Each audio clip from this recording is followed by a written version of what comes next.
Imagine standing on the roof of the world where the silence is so heavy it feels like a physical weight pressing down on your chest. You are in the Scottish Highlands, a place of ancient rock and brooding skies, specifically on the summit of Ben Macdui.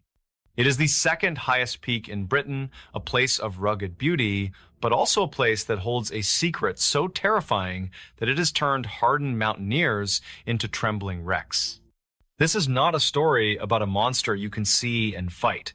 This is a story about something far worse, something you can hear, something you can feel stalking you through the freezing mist, matching your pace step for step, waiting for you to turn around. It is a presence that defies logic, a shadow that haunts the desolate peaks, known only as Am Fear Liath Mar, or the Gray Man. Before we begin, tell me, where are you watching from? Drop it in the comments. To understand the gravity of this story, we first have to understand the man at the center of it. His name was Professor John Norman Collie. He was not a man prone to flights of fancy or ghost stories. In fact, he was the exact opposite. Born in 1859, Collie was a distinguished man of science. He was a respected organic chemist, a fellow of the Royal Society, and a pioneer in the use of X-rays in medicine. He was a man who dealt in hard facts, empirical evidence, and the cold certainty of the laboratory. But he was also one of the most experienced climbers of his generation. He had scaled peaks in the Canadian Rockies and the Himalayas. He was a man who knew the mountains, knew their dangers, and knew how to survive them. He was not the type of person to be scared of the dark or to imagine monsters in the fog. It was the year 1891. Professor Collie was alone on the summit of Ben Macdui. It was a time of year when the days were short and the light failed early. The summit of Ben Macdui is a vast, boulder-strewn plateau, a desolate moonscape of gray stone and moss that seems to go on forever. On a clear day, the view is breathtaking. But on this day, the mountain was not feeling welcoming. As Collie stood near the cairn that marked the summit, the weather began to turn. In the Scottish Highlands, the weather does not change gradually. It assaults you. A thick, suffocating mist began to roll in, swallowing the world whole. One moment, Collie could see the valleys stretching out below him. The next, he could barely see his own hand in front of his face. The temperature plummeted. The wind died down, leaving behind an eerie, absolute silence. Collie decided it was time to descend. He adjusted his pack and began to pick his way through the rocks, heading down towards the path that would lead him back to civilization. He was moving at a steady pace, his boots crunching rhythmically against the loose stones and patches of snow. Crunch, crunch, crunch. It was the only sound in the entire world. Then, he heard it. At first, he thought it was just an echo. As he took a step, he heard another sound. Crunch. But it did not sound like his own footsteps. It sounded heavier, deeper. He stopped. The sound stopped. Collie stood there in the freezing mist, straining his ears, his breath pluming out in white clouds before him. He told himself it was just a trick of the acoustics. Fog can do strange things to sound. It can distort it, throw it around, make a falling rock sound like a gunshot. He started walking again. Crunch, crunch, crunch. And then, there it was again. Crunch, crunch, crunch. Collie felt a prickle of unease on the back of his neck. He was a rational man, so he began to experiment. He changed his cadence. He walked faster. The footsteps behind him sped up. He slowed down. The footsteps slowed down. It was as if something was mimicking him, but there was a terrifying difference. As Collie listened closer, his scientific mind began to analyze the data, and the conclusion he reached made his blood run cold. Every time he took 3 or 4 steps, the thing behind him only took 1. He stopped dead in his tracks. His heart began to hammer against his ribs. He did the math in his head instantly. If he was taking 3 steps to cover the same distance the follower covered in 1, that meant the stride of the creature behind him was enormous. He visualized the length of the legs required to make such a sound. It was impossible. No human being had a stride that long. No animal indigenous to Scotland walked on two legs with that kind of heavy, deliberate gait. He was standing in a white void, unable to see more than a few feet in any direction, and he knew with a certainty that defied all his scientific training that he was not alone. The silence of the mountain was no longer peaceful. It was predatory. Collie stood frozen, gripping his ice axe, waiting for the sound to continue. But there was nothing. Just the oppressive weight of the fog pressing in on him. He felt a sensation that he later described as a primal terror, a fear that did not come from the mind, but from the very soul. It was the feeling of being hunted by something ancient, something that did not belong to the world of men. He tried to rationalize it. Was it a trick of the mind? Was it the altitude? But the sound had been so distinct.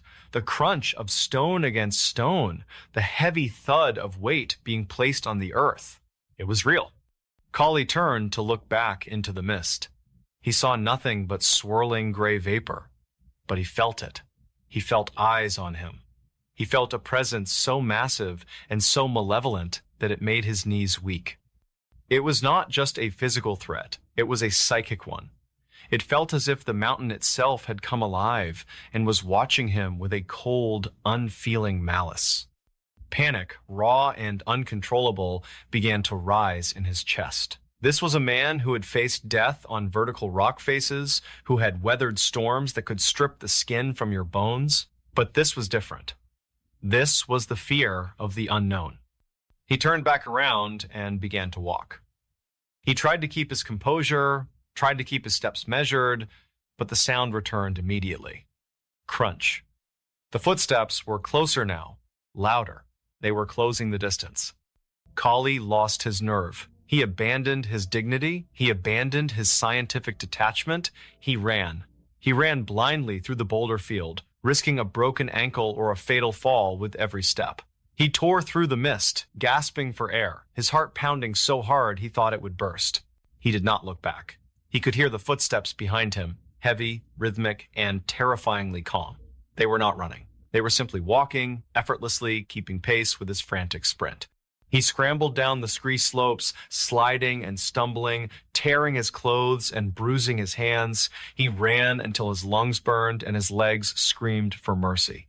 He ran for 4 or 5 miles, descending through the Rothiemurchus forest, driven by a terror he had never known existed. He did not stop until he reached the tree line, where the mist began to thin and the familiar sounds of the forest birds and the wind in the branches returned. He collapsed against a tree, his body shaking uncontrollably. He looked back up towards the summit, which was now shrouded in dark clouds. The footsteps had stopped.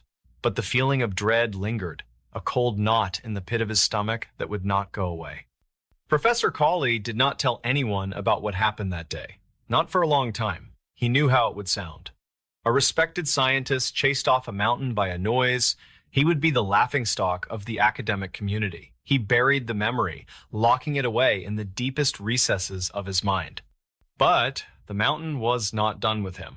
Or perhaps he was not done with the mountain. It was not until 34 years later, in the year 1925, that Collie finally broke his silence. He was attending the annual general meeting of the Cairngorm Club in Aberdeen. The room was filled with experienced climbers and mountaineers, men and women who had spent their lives exploring the peaks. They were swapping stories, talking about close calls and bad weather. Collie, now an older and even more respected figure, stood up. The room went quiet. He began to speak, his voice steady but his eyes distant. He told them the story of that day on Ben Macdui. He told them about the mist. He told them about the footsteps. He told them about the impossible stride length and the primal terror that had seized him. He finished his story with a chilling statement that has echoed through mountaineering history ever since. He said that there is something very queer about the top of Ben Macdui, and that he would not go back there again by himself for anything in the world. When he finished, he expected skepticism.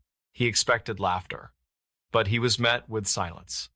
And then, slowly, other climbers began to speak up. One by one, they admitted that they too had experienced something unexplainable on the mountain. They spoke of an overwhelming feeling of dread, a sense of being watched by something vast and unseen. They spoke of hearing footsteps crunching in the snow when no one was there. They spoke of seeing dark, towering shapes moving in the periphery of their vision, shapes that vanished when they turned to look. It turned out that Professor Colley was not the only one. He was just the first one brave enough to say it out loud.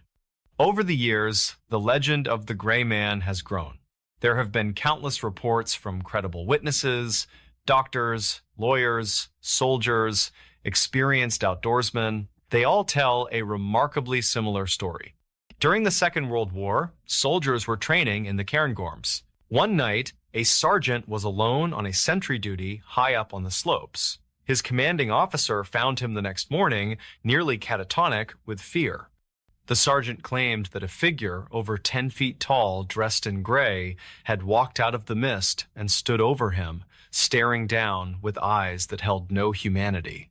The soldier was so traumatized that he had to be discharged. Another account comes from a climber in the early 1940s. He was camping near the summit. In the middle of the night, he woke up to the sound of heavy breathing outside his tent. It sounded like a massive pair of bellows, slow and deep. He was too terrified to move. Then he saw the silhouette of a giant hand pressing against the canvas of the tent.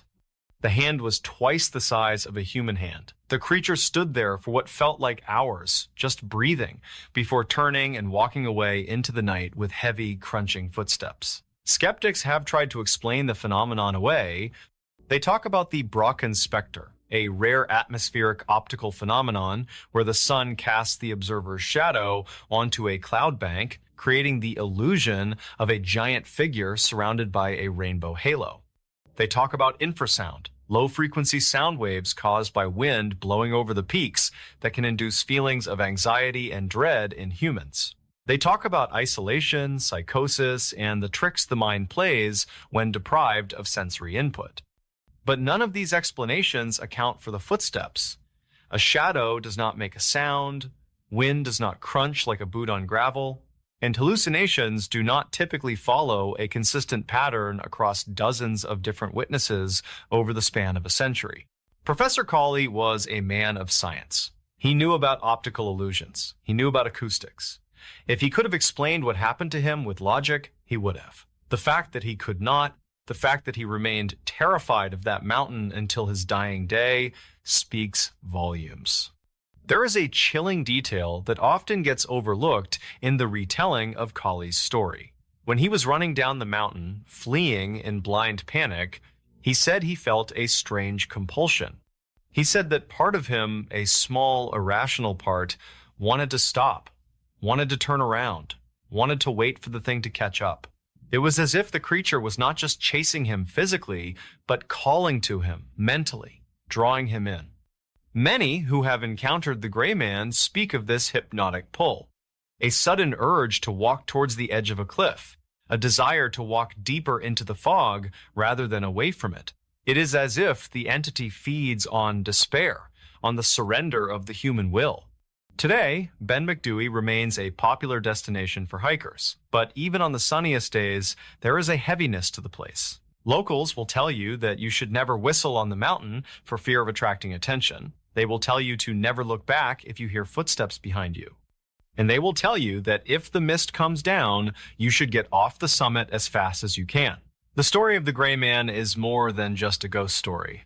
It is a reminder of our place in the world. We live in an age where we believe we have conquered nature. We have mapped every inch of the globe.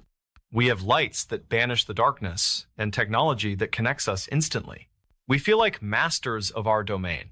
But places like Ben Macdui remind us that this mastery is an illusion. There are still corners of this earth that are wild, untamed, and fundamentally unknowable. There are still mysteries that science cannot penetrate. Professor Colley went up that mountain as a master of the physical world. He came down as a man who had glimpsed something beyond the veil. He realized that for all his knowledge, for all his formulas and experiments, he was small. He was insignificant in the face of the ancient powers that dwell in the high, lonely places. The footsteps he heard were a message, a warning, a reminder that we are guests here, and sometimes the host is not welcoming. When we consider the story of the Gray Man, we are left with a profound realization about the nature of existence. We walk through our lives with a certain arrogance, believing that what we can see and touch is all there is. We trust in our senses and our logic to keep us safe. But the world is vast, and our perception is limited. There is a wisdom in acknowledging that we do not know everything. True humility lies in accepting that we are just a small part of a much larger, more complex creation. We are not the owners of this earth. We are merely travelers passing through it. There are forces and entities that exist beyond our comprehension, unseen by the naked eye, but felt by the heart and the soul. To deny the existence of the unseen is to close our eyes to the fullness of reality. It is a form of vanity to assume that the universe is limited to what our human minds can grasp. The experience of Professor Colley teaches us that there are boundaries we should respect. It teaches us that when we step into the wild, into the silence and the mist, we should do so with reverence. We should remember that we are always under the gaze of a power far greater than ourselves, a power that encompasses the seen and the unseen. Our safety, our sanity, and our very existence are fragile gifts. We should walk upon the earth with gentleness, knowing that we are never truly alone, and that there are mysteries that are meant to remain mysteries, guarded by the silence of the mountains and the will of the Creator of all things. So, the next time you find yourself alone in a quiet place and the fog begins to roll in and you hear a sound that you cannot explain, remember the Gray Man. And remember that sometimes the wisest thing you can do is lower your head, respect the unknown, and keep walking. Cabin fever? Sounds like a joke, but it is a dangerous reality. Deprived of contact, the brain starts to eat itself. You hear phantom footsteps. You believe the danger is in the room with you. But what happens when that paranoia is actually instinct? In the world of Airbnbs, we trust locked doors to keep strangers out. But sometimes, the person with the key isn't trying to get in. They are already inside. Before we begin, tell me, where are you watching from? Drop it in the comments. It's always fascinating to see where these stories are heard. All right, if you are a fan of the strange, dark, and mysterious, you have certainly come to the right place. The story we are covering today takes place in late December of the year 2023. It centers on a man named Elias. Elias was a 36-year-old architectural photographer living in the frantic noise of New York City. He was successful, but he was exhausted. The constant grind of the city, the deadlines, and the noise had ground his nerves down to nothing. He needed a break. He needed silence. So he did what many burnt-out professionals do. He opened an app and searched for the most remote property he could find. He wanted deep winter. He wanted snow. He wanted to be somewhere where his cell phone would just be a useless brick of glass and metal. He found a listing that looked too good to be true. It was located in the Upper Peninsula of Michigan near the shore of Lake Superior. The listing was titled The Glass Eyrie. It was a modern architectural marvel perched on a granite cliff overlooking the frozen lake miles from the nearest town. The photos showed floor-to-ceiling windows, a massive stone fireplace, and absolute isolation. The reviews were glowing 5 stars across the board. The only odd thing was that all the reviews were from years ago. There were no recent comments from 2023. Elias assumed it had just been taken off the market for renovations. He booked it for 10 days. Elias flew into Marquette, rented a heavy-duty 4-wheel drive SUV, and began the drive north. As he drove, the civilization peeled away. The 4-lane highways became 2-lane roads. The 2-lane roads became gravel tracks. And finally, he turned onto a narrow private drive that wound its way up a steep forested ridge. The snow was already falling heavy and thick. By the time Elias reached the cabin, it was 4:30 p.m., and the light was fading fast. The cabin was breathtaking.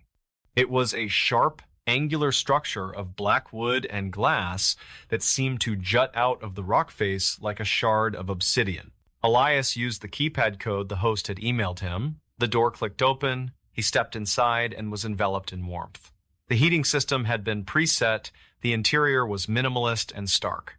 Scandinavian furniture, clean lines, and those massive windows that looked out into the swirling white void of the storm. He unpacked his gear, he set up his camera equipment, hoping to get some shots of the storm over the lake.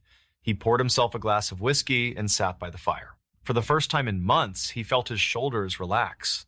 The silence was absolute. The first 2 days were perfect. The storm intensified, burying the world in white, but Elias was cozy inside. He read books. He edited photos. He cooked elaborate meals in the high-end kitchen. But on the third day, the novelty began to wear off. The storm had turned into a full-blown blizzard.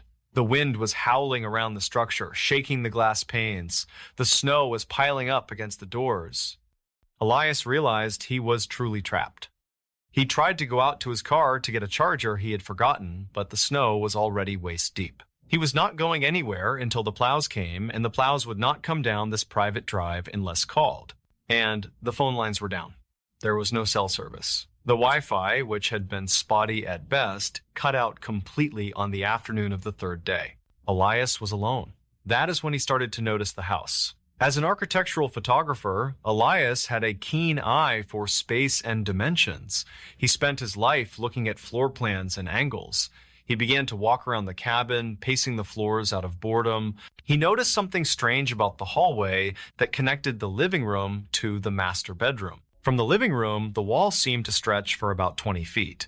But when he went into the bedroom and looked at the closet that shared that same wall, it felt shallow. Elias frowned. He walked back to the living room. He paced the wall. 1, 2, 3, 4, roughly 20 feet. He went outside to the back deck, which ran the length of the house. He braved the freezing wind to look at the exterior. The distance between the living room window and the bedroom window was definitely longer than the hallway inside. There was a gap, a dead space. Inside the house, there was roughly 4 feet of width missing between the hallway wall and the exterior wall. Elias went back inside, shaking the snow off his coat.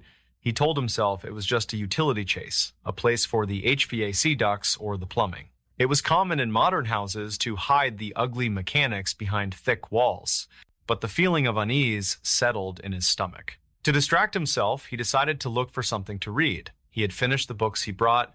He scanned the small bookshelf in the living room. It was mostly filled with generic thrillers and local guidebooks. But tucked on the bottom shelf was a leather-bound book. It was the guest book. Elias pulled it out. It was heavy and smelled of old paper. He sat down by the fire and opened it. The first few pages were standard. Thanks for a lovely stay. The view is amazing. July 2017. Great honeymoon spot. We saw a bald eagle. September 2017. Elias flipped through them, smiling at the banality of it all. But as he got to the middle of the book, the tone began to change. The handwriting became messier. The entries became strange. November 2018. The wind is so loud. It sounds like someone crying. I wish it would stop. January 2019. I feel like I am in a fishbowl. The glass walls. Everything can see in, but I cannot see out. March 2019. I lost my keys. I know I put them on the table. He moved them. Elias paused. He?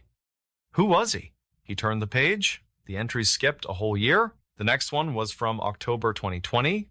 We are leaving early. There is something wrong with the geometry of this place. My dog will not stop barking at the hallway wall. Elias felt a chill that had nothing to do with the drafty windows. His eyes darted to the hallway wall, the wall with the missing space. He flipped to the last written entry. It was dated December 2022, exactly 1 year ago. The handwriting was jagged, pressed hard into the paper so that it tore through in places. It read simply, "The snow is too deep. I cannot leave. I have accepted it. I am going into the wall. It is warmer there. He has been waiting for me." There were no more entries after that. Elias slammed the book shut. He stood up. The silence of the cabin suddenly felt heavy and predatory. He looked at the vast black windows. At night, the glass turned into mirrors, reflecting the interior of the room against the black backdrop of the storm. He felt exposed. He told himself it was a joke, a prank by previous guests to scare the next person. It was a classic Airbnb horror trope. But he could not stop looking at the hallway wall.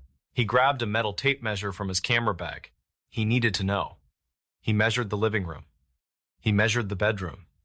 He measured the exterior deck, again fighting the wind. He did the math on a piece of scrap paper. There was definitely a space, a void, 4 feet wide and 20 feet long, running right down the spine of the house. And it wasn't just a utility chase. There were no vents leading into it, no access panels. It was a sealed room. Elias walked down the hallway. He ran his hand along the smooth drywall. It felt cold. He knocked on it. Thud. Thud. Thud. It sounded hollow, but not empty hollow. It sounded like there was something dense behind it. He put his ear against the wall. He held his breath. At first, he heard nothing but the howling of the wind outside. But then, under the wind, he heard a sound. Scritch. Scritch. It was the sound of fabric rubbing against wood. It was coming from inside the wall. Elias jumped back. His heart was hammering against his ribs. He shouted, "Hello? Is anyone there?" Silence. He grabbed a heavy iron poker from the fireplace. He felt ridiculous and terrified at the same time. He was a grown man armed with a fire tool shouting at a wall in a luxury cabin. He decided he had to see. He went to the bookshelf. It was a built-in unit recessed into that same mysterious wall. He grabbed the frame of the shelf and pulled. It didn't move. He pushed. He lifted. And then he noticed a small seam in the baseboard. He knelt down. There was a tiny latch hidden in the molding paint. Elias used his pocket knife to pry the latch. Click. The entire bookshelf popped forward an inch. It was a hidden door. Elias stood up slowly. He gripped the edge of the bookshelf and pulled it open. It swung silent and heavy on well-oiled hinges.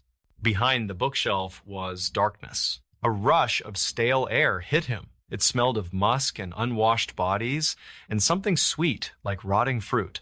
Elias turned on the flashlight on his phone. He shone the beam into the void. It was a corridor, a narrow, unfinished hallway that ran parallel to the main hall. The floor was covered in old carpet remnants. The walls were raw insulation and studs, but it was inhabited. Elias stepped inside, the fire poker raised. On the left side, which was the back of the hallway wall, there were holes drilled into the drywall, peepholes. Elias looked through one. He saw his own living room. He saw the fireplace. He saw the chair he had been sitting in. The angle was perfect. Whoever stood here could watch the guest for hours without being seen. He moved down the narrow corridor. There was a mattress on the floor. It was filthy, stained yellow and brown. There were piles of food wrappers, cans of beans, empty water bottles, and there was a table. On the table sat a row of monitors. They were dark, now probably dead from the power fluctuations, but they were wired to cameras. Elias followed the wires. They went up into the ceiling. He realized with horror that there were cameras in the bedroom, in the bathroom, everywhere. But the most terrifying thing was what was on the wall above the table. It was a collection of driver's licenses. There were dozens of them, pinned to the studs like trophies. Elias shined his light on them. He recognized the faces. Some were smiling, some looked serious. He looked at the names, then he looked down at the table. There was another book, a ledger. Elias opened it with trembling hands. It was a list. Guest, Sarah and Tom. Arrival, July 2017. Departure, scheduled July 10. Actual, never. Status, processed. Guest, Michael. Arrival, November 2018. Departure, scheduled November 15. Actual, never. Status, below. Elias scanned the list frantically. He saw the entry for December 2022. Guest, Jessica. Arrival, deck 20. Departure, never. Status, still here. And then at the bottom of the page, in fresh ink, guest, Elias. Arrival, December 2023. Departure, pending. Elias dropped the book. He turned to run. But the bookshelf door was closed. He threw himself against the back of the bookshelf. He pushed. He kicked. It was locked from the outside. He was trapped in the wall. Then he heard a sound from the main cabin. Footsteps. Heavy, wet boots walking on the hardwood floor. They were slow and deliberate. Thump, thump, thump. Elias pressed his eye to one of the peepholes. He saw a figure walking into the living room. It was a man wearing a heavy winter parka covered in snow. He had a thick gray beard and eyes that looked completely devoid of humanity. The man walked to the fireplace. He picked up the glass of whiskey Elias had left there. He took a sip. Then the man turned and looked directly at the bookshelf. He looked directly at the peephole where Elias was hiding. The man smiled. It was a ruin of a smile, showing black, rotting teeth. He spoke. His voice was muffled by the wall, but Elias heard it clearly. "I hope you find it comfortable, Elias. It gets cold in the airy, but the wall keeps the heat well. Jessica is sleeping below us, but she gets lonely. She will be happy to have a neighbor." Elias screamed. He hammered on the wall. "Let me out!" The man didn't flinch. He just walked over to the keypad on the wall near the front door. He typed in a code. Suddenly, the lights in the secret corridor flickered and went out. Elias was plunged into total darkness. Then he heard a mechanical humming sound. The floor beneath him began to vibrate. The section of the floor where the mattress lay began to lower. It was a freight elevator, a trap door leading down into the granite cliff. Elias scrambled off the mattress, clinging to the studs. He watched in the beam of his phone light as the mattress descended into a black pit below the house. From the pit, a smell rose up. It was the smell of death, absolute overwhelming decay. And then he heard it. From deep in the hole, a voice, a woman's voice, weak and broken. "Hello?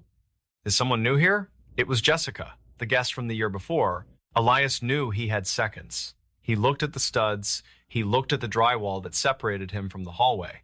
He backed up as far as he could in the narrow space. He braced his shoulder, and he threw himself at the drywall. The first impact cracked the plaster. The man in the living room laughed. "It is no use, Elias. It is reinforced."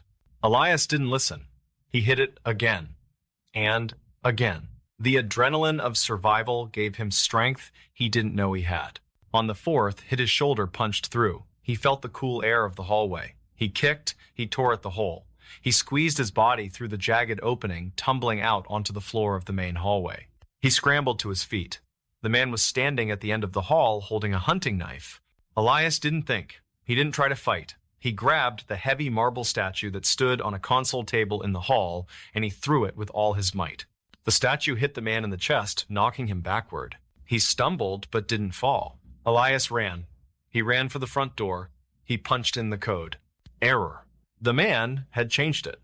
Elias heard the man groaning, getting back to his feet. Elias ran to the living room, to the massive floor-to-ceiling window. He grabbed a heavy cast-iron chair from the dining table. He swung it at the glass. Smash. The safety glass shattered into a million diamonds.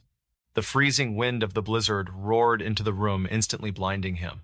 Elias jumped. He fell 10 feet into a snowdrift on the deck below. The cold was shocking. It stole the breath from his lungs. But he scrambled up. He ran blindly into the storm. He didn't have his coat. He didn't have his boots. He was wearing socks and a sweater. He ran down the private drive, stumbling, falling, crawling. He couldn't feel his feet. He couldn't feel his hands. He just kept moving away from the house. He doesn't remember much of the next hour. He remembers the white darkness. He remembers the sound of the wind screaming his name. He was found 4 hours later by a snowplow driver on the main county road. He was nearly dead. His body temperature had dropped to a level that should have been fatal. When he woke up in the hospital 3 days later, he told the police everything.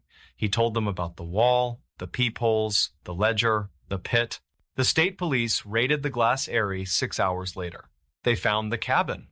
They found the bookshelf. They found the secret room, but it was empty. The monitors were gone. The cameras were ripped out. The ledger was missing. The mattress and the filth were cleaned out. And the floor? It was solid concrete. There was no elevator, no pit, no Jessica. The police did a ground-penetrating radar scan of the foundation. They found that there was indeed a cavity beneath the house deep in the granite, but there was no way to access it. It had been sealed with fresh concrete years ago, or so it seemed. The police chalked it up to a hallucination brought on by severe hypothermia and cabin fever. They said Elias broke into the utility space during a psychotic break. They said the man he saw was a manifestation of his own isolation. Elias tried to move on. He went back to New York. He goes to therapy. He tries to live a normal life. But he received a letter in the mail last week. It had no return address. The postmark was from Michigan. Inside was a single page torn from a leather-bound book. It was the page from the ledger. Guest: Elias. Arrival: December 2023. Departure: Unauthorized. Status: Hunted. Elias looked at the paper, and then he noticed something written on the back in shaky, jagged handwriting. He is coming to collect his deposit. This story is a terrifying reminder of the reality of rental properties.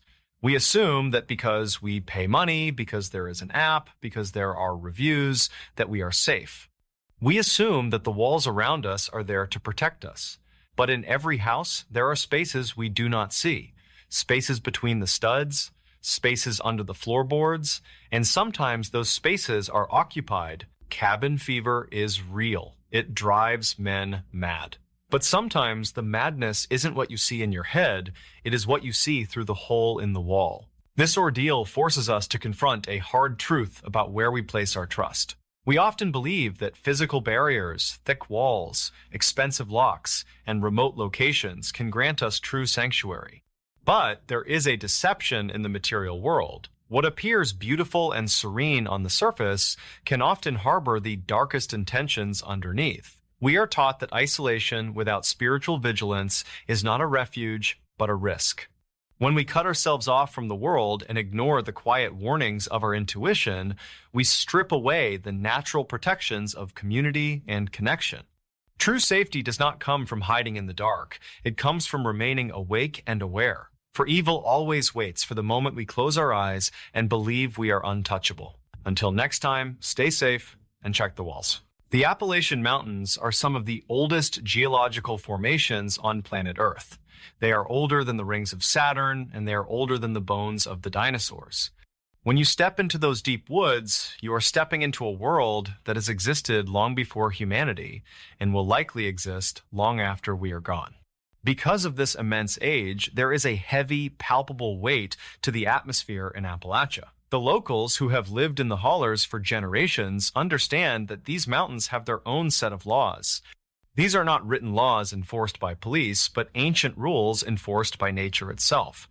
If you respect them, you might live a long, peaceful life. But if you break them, especially the rules regarding the night you invite something into your life that you cannot get rid of, one of the most important rules is very simple. If you hear someone calling your name from the woods, do not look back. And more importantly, never, ever whistle at night. Because if you whistle, something might just whistle back. Before we begin, tell me, where are you watching from? Drop it in the comments. It's always fascinating to see where these stories are heard. All right, if you are a fan of the strange, dark, and mysterious, you have certainly come to the right place. The story we are covering today takes place in late November of the year 2022. It centers on a man named Caleb, who was a 32-year-old software engineer living in bustling Atlanta, Georgia. Caleb was burnt out. He had spent the last 5 years grinding at a tech startup, staring at screens for 12 hours a day, and dealing with the constant noise of the city. He was desperate for silence. He wanted to disconnect from the digital world and reconnect with nature. So he did what many people do in that situation. He went on a rental website and booked a remote cabin for a 2-week solo retreat. He found a place that looked perfect. It was a small A-frame cabin located deep in the Blue Ridge Mountains of North Carolina, miles away from the nearest paved road. The listing boasted about the total isolation and the lack of cell service. It was exactly what Caleb was looking for. He arrived at the cabin on a Tuesday afternoon. The drive up the gravel mountain road was treacherous. His SUV barely made it up the steep inclines. When he finally parked and stepped out, he was struck by the silence. It was not the quiet of a library. It was the heavy, profound silence of the wilderness. The air was crisp and cold, smelling of pine needles and damp earth. The first few days were idyllic. Caleb chopped wood, he read books by the fireplace, and he hiked the trails around the property. He felt his stress melting away. He felt safe. But that safety was an illusion born of his ignorance of where he really was. On the fourth night, the temperature dropped significantly. A cold front moved in from the north, bringing with it a dusting of snow that covered the forest floor in a blanket of white. It was around 10:15 p.m. when Caleb decided to step out onto the back porch to smoke a cigarette before bed. He stepped out into the freezing air, wearing his heavy coat. The moon was full, casting a pale blue light over the trees. It was beautiful, but it was also incredibly quiet. The snow dampened all sound. There were no crickets, no wind, no rustling leaves. It was dead silent. Caleb stood there, leaning against the railing, looking out into the wall of black trees that surrounded the cabin. The silence began to feel oppressive. It felt heavy on his ears. Without really thinking about it, just to break the tension of the quiet, Caleb pursed his lips and whistled. It was not a song. It was just a simple three-note tune. Low, high, low. How, wee, how. The sound pierced the night air, echoing slightly off the trees. Caleb took a drag of his cigarette, waiting for the echo to fade. But as the echo died away, a sound came back from the tree line. Hey-ho, wee, hey-ho. Caleb froze. The cigarette halted halfway to his mouth. The sound was an exact mimicry of his whistle. It had the same pitch, the same duration, and the same three notes. He stared into the darkness. His first thought was that it was an echo. But physics does not work like that. An echo is instantaneous and fades quickly. This sound had come 3 full seconds after he stopped whistling. His second thought was that it was a bird. He knew some birds, like mockingbirds or starlings, could mimic sounds. He chuckled nervously to himself. That's cool, he thought. I got a bird to talk to me. Feeling a sudden burst of playful arrogance, Caleb whistled again. This time he changed the tune. He whistled a more complex pattern. 4 rapid notes rising in pitch. Wee, wee, wee, wee. He waited. From the darkness, about 50 yards into the woods, the response came. Wee, wee, wee, wee. This time Caleb did not chuckle. The hair on his arms stood up. The sound was not right. It did not sound like a bird. Birds have a trilling quality to their calls. This sound was flat. It sounded like air being forced through wet meat. It sounded almost human, but devoid of any human warmth. Hello? Caleb called out, his voice trembling slightly. Is someone out there? Silence. The woods remained dead quiet. Caleb stood there for another minute, straining his ears. He told himself it was just a prank. Maybe a local kid was messing with the city slicker. But they were miles from the nearest house. Who would be hiding in the freezing woods at 10:30 p.m. just to whistle at a stranger? He flicked his cigarette into the snow and went back inside. He locked the heavy wooden door and slid the deadbolt into place. He poured himself a glass of whiskey and sat by the fire, trying to shake the feeling of being watched. He eventually fell asleep on the couch. The next day, the sun was shining, and the terror of the previous night seemed silly. In the light of day, the woods looked inviting, not menacing. Caleb convinced himself it was just an echo or a weird bird. He spent the day hiking and forgot about the incident. But night falls early in the mountains in November. By 5:30 p.m., the sun had dipped behind the peaks, and the cabin was plunged into shadow. By 9 p.m., it was pitch black. Caleb was in the kitchen making a sandwich when he realized he had forgotten to bring in enough firewood for the night. The fire was dying down to embers. He cursed under his breath. He had to go out to the wood pile, which was located about 20 feet from the back porch. He put on his coat and boots. He grabbed his flashlight. He unlocked the back door and stepped out. The air was even colder than the night before. He walked quickly to the woodpile, his boots crunching loudly on the frozen snow. He bent down and started loading logs into his arms. He was focused on the task, wanting to get back inside as fast as possible. As he stood up with an armful of wood, he heard it. How-wee, how. It was the 3-note whistle he had made the night before. But this time, it did not come from deep in the woods. It came from the edge of the clearing, right where the light from the porch faded into darkness. It was maybe 30 feet away. Caleb dropped the wood. The logs clattered onto the porch deck. He shone his flashlight toward the sound. The beam cut through the darkness, illuminating the trunks of the pine trees and the white snow. There was nothing there. No person, no animal, just the empty woods. But then the whistling started again. And this time, it did not stop. It began to cycle through the tunes Caleb had whistled the previous night. Wee, wee, wee, wee. Hail, wee, hail. The sound was moving. It was circling the cabin. Caleb could hear the source of the sound shifting from the left side of the porch to the right side. It was moving fast, faster than a human could run through dense brush. And yet, there was no sound of footsteps, no crunching of snow, just the whistle floating in the air. Caleb scrambled backward, fumbling for the door handle. He threw himself inside and slammed the door, locking it instantly. He backed away from the door, his heart pounding so hard he thought it would explode. Outside, the whistling stopped. Caleb stood in the center of the living room, breathing heavily. He grabbed a heavy iron poker from the fireplace. He was terrified. He realized then that he had broken a rule he didn't even know existed. He had engaged with something wild. He had invited a conversation. He spent the next hour sitting in the dark, clutching the fire poker. He didn't turn on the lights because he didn't want to make himself a target. He just listened. Around midnight, he heard a new sound. It was the sound of something heavy stepping onto the wooden deck of the back porch. Creak. The wood groaned under a significant weight. This was not a raccoon or a stray cat. This was something big. Caleb held his breath. He watched the curtained window of the back door. The footsteps were slow and deliberate. Thump, thump, thump. They stopped right in front of the door. Caleb could feel the presence on the other side of the wood. He imagined a hand reaching out to try the knob. Then the whistling started again, but it was different this time. It wasn't loud and projecting. It was soft, intimate. It was coming from directly the other side of the door at head height. Hee-hoo, wee-ho. It was a whisper of a whistle. And then the voice changed. It stopped mimicking the tune and started mimicking something else. Hello? Is someone out there? It was Caleb's own voice. It was a perfect recording of what he had shouted the night before, but the tone was wrong. It sounded distorted and metallic, like it was being played back on a degraded cassette tape. Is someone out there? Is someone out there?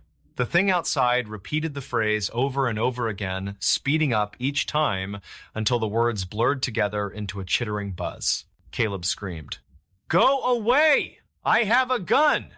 He didn't have a gun. He wished he did. The chittering stopped instantly. The silence returned. Then came a sound that Caleb would never forget for the rest of his life. It was the sound of a long, deep inhalation close to the crack of the doorframe. The thing was smelling him. It was smelling his fear. Then the footsteps retreated. Thump, thump, thump, creak, and then nothing. Caleb did not sleep that night. He sat with his back against the wall, facing the door, holding the iron poker until his knuckles turned white. He waited for the sun. When morning broke, the light brought a small measure of courage. Caleb packed his bags immediately. He didn't care about the money he had paid for the 2 weeks. He was leaving. He carried his bags to his SUV, scanning the tree line constantly. As he threw his bags into the trunk, he noticed something on the snow near the back porch. He walked over to investigate. The snow around the woodpile was disturbed. There were tracks, but they were not bear tracks, and they were not human tracks. They looked like human footprints, but they were impossibly long.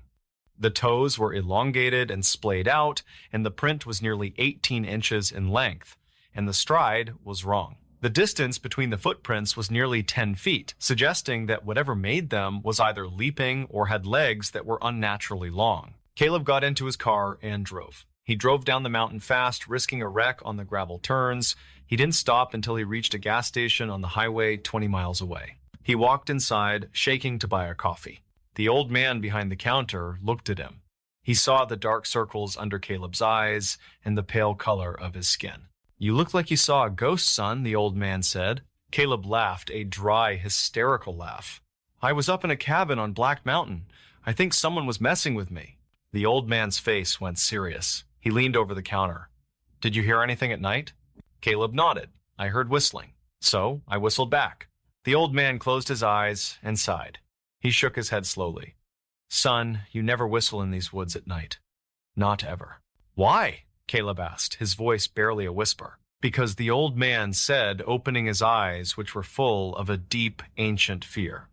Because it tells them where you are. And it tells them you are willing to play.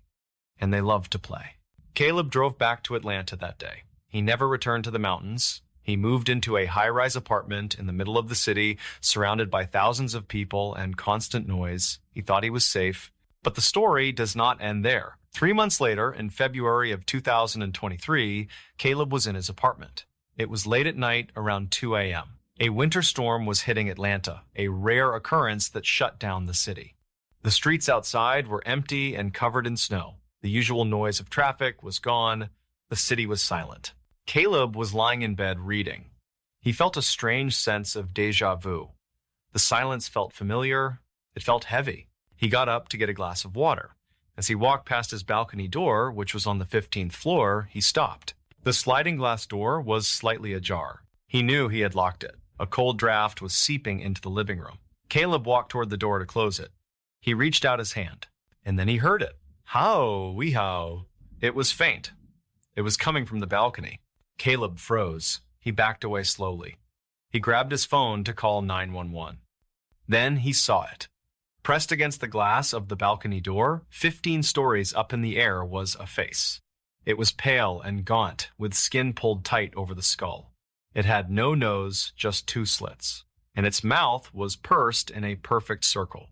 The creature tapped on the glass with a long skeletal finger. Tap, tap, tap. Then it whistled again. Wee, wee, wee, wee. Caleb locked himself in his bathroom and screamed for the police. When they broke down his door 20 minutes later, the apartment was empty. The balcony door was wide open, letting in the snow. There was no creature. But on the foggy glass of the balcony door, there was a smudge. It looked like the print of a mouth that had been pressed against the glass, whistling. Caleb spent time in a mental health facility after that. He told the doctors that the thing had followed him. He told them that once you answer the call, you are connected to it forever. The doctors said it was PTSD. They said it was a hallucination brought on by stress and isolation. But Caleb knows the truth. He knows that there are things in the oldest parts of the world that do not obey the laws of physics or geography. They obey the laws of the wild. And the law is simple. If you invite them in, they will come. It does not matter if you are in a cabin in the woods or a skyscraper in the city. If you whistle, you are saying, I am here, come find me. So if you ever find yourself in the deep woods or even in a quiet park at night and you feel the urge to whistle a tune just to break the silence, don't. Keep your mouth shut, keep your head down, and keep walking. Because if you whistle and you hear something whistle back, it is already too late. This story serves as a grim reminder that there are invisible boundaries between our world and the unseen. There is a profound wisdom in respecting the silence of the night, for we are taught that darkness is a veil not meant to be lifted by human arrogance. When we act with pride, making loud noises, or mocking the quiet of nature, we inadvertently tear down these spiritual protections that keep us safe. We must remember that we are not the masters of every space we enter. True safety comes from humility and the understanding that by guarding our speech and our actions, we protect our souls from inviting in forces that we were never meant to encounter. So if that sounds like something you would be interested in, please invite the like button to a whistling contest in the middle of a haunted forest, but tell them the wrong date so they show up alone and have to play against the Wendigo. And don't forget to subscribe. Until next time, stay safe and stay silent. Imagine a face that haunts the history of cinema. It is not a face of beauty, but a visage of absolute terror. A bald head, pointed ears like a bat, eyes that seem to stare right through the camera lens and into your very soul, and long, rat-like fingers that curl in anticipation of a kill. This is the face of Count Orlok, the monster from the movie Nosferatu. For over 100 years, this image has been the definition of a nightmare. But what if I told you that the monster on the screen was the least scary part of the production? What if I told you that the creation of this film involved occult rituals, a mysterious lead actor who many believed was not actually human, and a real-life curse that destroyed the lives of almost everyone involved? This is a story about a theft so grand that it woke the dead. It is a story about a movie that was sentenced to death by a judge, ordered to be burned out of existence, yet somehow, like the vampire it depicted, it refused to die. Before we begin, tell me, where are you watching from? Drop it in the comments. The year was 1916. The world was on fire. The Great War, which we now call World War I, was grinding millions of young men into the mud of Europe. In the middle of this chaos, on the frozen Eastern Front in Serbia, there was a German soldier named Albin Grau. Albin was not your typical soldier. While others spent their downtime writing letters to sweethearts or playing cards, Albin was staring into the shadows. He was an artist, an architect, and most importantly, a lifelong student of the occult. He was obsessed with the supernatural, the things that go bump in the night, and the dark forces that he believed controlled the universe. One freezing winter evening, Albin found himself billeted in a small, drafty farmhouse in a remote Serbian village. The owner of the house was an old peasant man, his face weathered by years of hard labor and fear. As the wind howled outside, rattling the thin window panes, the old man began to talk. He did not speak of the war or the soldiers dying in the trenches nearby. He spoke of his father. He told Albin that his father had died without receiving the last rites, the final sacraments of the church. Because of this, the old man whispered, his father could not rest. He told Albin, with a look of pure terror in his eyes, that his father had risen from the grave as a vampire. The old man used a specific word. He did not say vampire. He said Nosferatu. He claimed his undead father was stalking the village, draining the life from the cattle and the children. He even showed Albin official-looking papers, seemingly signed by local authorities, that documented an exhumation of a body that was said to be perfectly preserved, gorged with fresh blood. For Albin Grau, this was not just a spooky campfire story. It was a revelation. He felt a cold shiver go down his spine, not from fear, but from inspiration. He realized in that moment that fear was the most powerful emotion a human could feel. And he decided, right there in that Serbian farmhouse, that if he survived the war, he would create a piece of art that would make the whole world feel that same fear. Fast forward to 1921. The war was over. Albin Grau had survived and returned to Berlin. He had co-founded a film studio called Prana Film. Albin had big ambitions. He wanted to make movies that focused entirely on the supernatural and the occult. He wanted to bring his nightmares to life. For their very first project, he knew exactly what story he wanted to tell. He wanted to adapt the most famous vampire novel in existence, Dracula by Bram Stoker. There was just one massive problem. Bram Stoker had died in 1912, but his widow, Florence Stoker, was very much alive. She controlled the rights to her husband's work with an iron fist. When Prana Film approached her to ask for permission to make a movie out of Dracula, she flatly refused. She wanted nothing to do with them. Most people would have stopped there. They would have moved on to a different story. But Albin Grau was arrogant. He was obsessed. He believed that his artistic vision was more important than copyright laws or the wishes of a widow. He and his partners made a fateful decision. They decided they would simply steal the story. They figured that if they changed just enough details, they could get away with it. They took the script of Dracula and began to mutilate it. They changed the setting from London to a fictional German town. They changed the time period. And most importantly, they changed the names. Count Dracula became Count Orlok. The word vampire was stripped out and replaced with the word the Serbian peasant had whispered to Albin years ago, Nosferatu. They thought they were being clever. In reality, they were inviting a disaster. To direct this stolen film, they hired F.W. Murnau, a brilliant but intense director who was known for his dark, expressionist style. But the real mystery began when they cast the lead role of the monster, Count Orlok. They found an actor named Max Schreck. To this day, film historians debate who or what Max Schreck really was. His name, in German, literally translates to Max Terror or Max Fright. He was a deeply strange man. He was a loner. He had a peculiar sense of humor and a presence that made people uncomfortable. When production began, the cast and crew noticed something unsettling. Max Schreck never seemed to break character. In modern Hollywood, we call this method acting. But in 1921, it was just terrifying. He would wander onto the set fully made up with his bald head, his pointed ears, and his long claw-like fingers. He would emerge from the shadows only when they were ready to film. Rumors started to spread among the crew. They whispered that Max Schreck only filmed at night. They whispered that he slept in a coffin. Some of the more superstitious crew members began to genuinely believe that Albin Grau, the occultist producer, had not hired an actor at all, but had actually summoned a real vampire to play the part. The production traveled to Slovakia to film the exterior scenes at Orava Castle, a towering, imposing fortress perched high on a rocky cliff. The atmosphere was heavy. The locals were superstitious and wary of the film crew. It is said that while they were filming, strange accidents would happen. Lights would fail without reason. A cold dampness would permeate the set, even on dry days.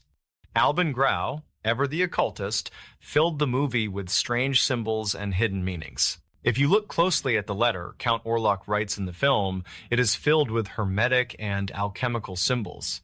It was as if Grau was trying to cast a spell through the celluloid itself. He wanted the movie to be a ritual. Finally, in March of 1922, the film was finished. Prana Film threw a massive, lavish premiere party at the Zoological Garden in Berlin. It was a black tie affair.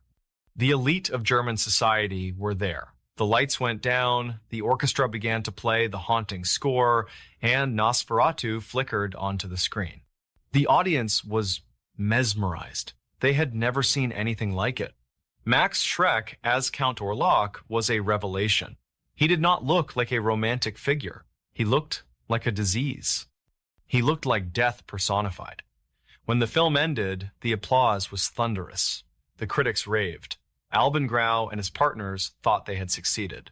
They thought they had gotten away with the theft of the century, but they had forgotten about Florence Stoker.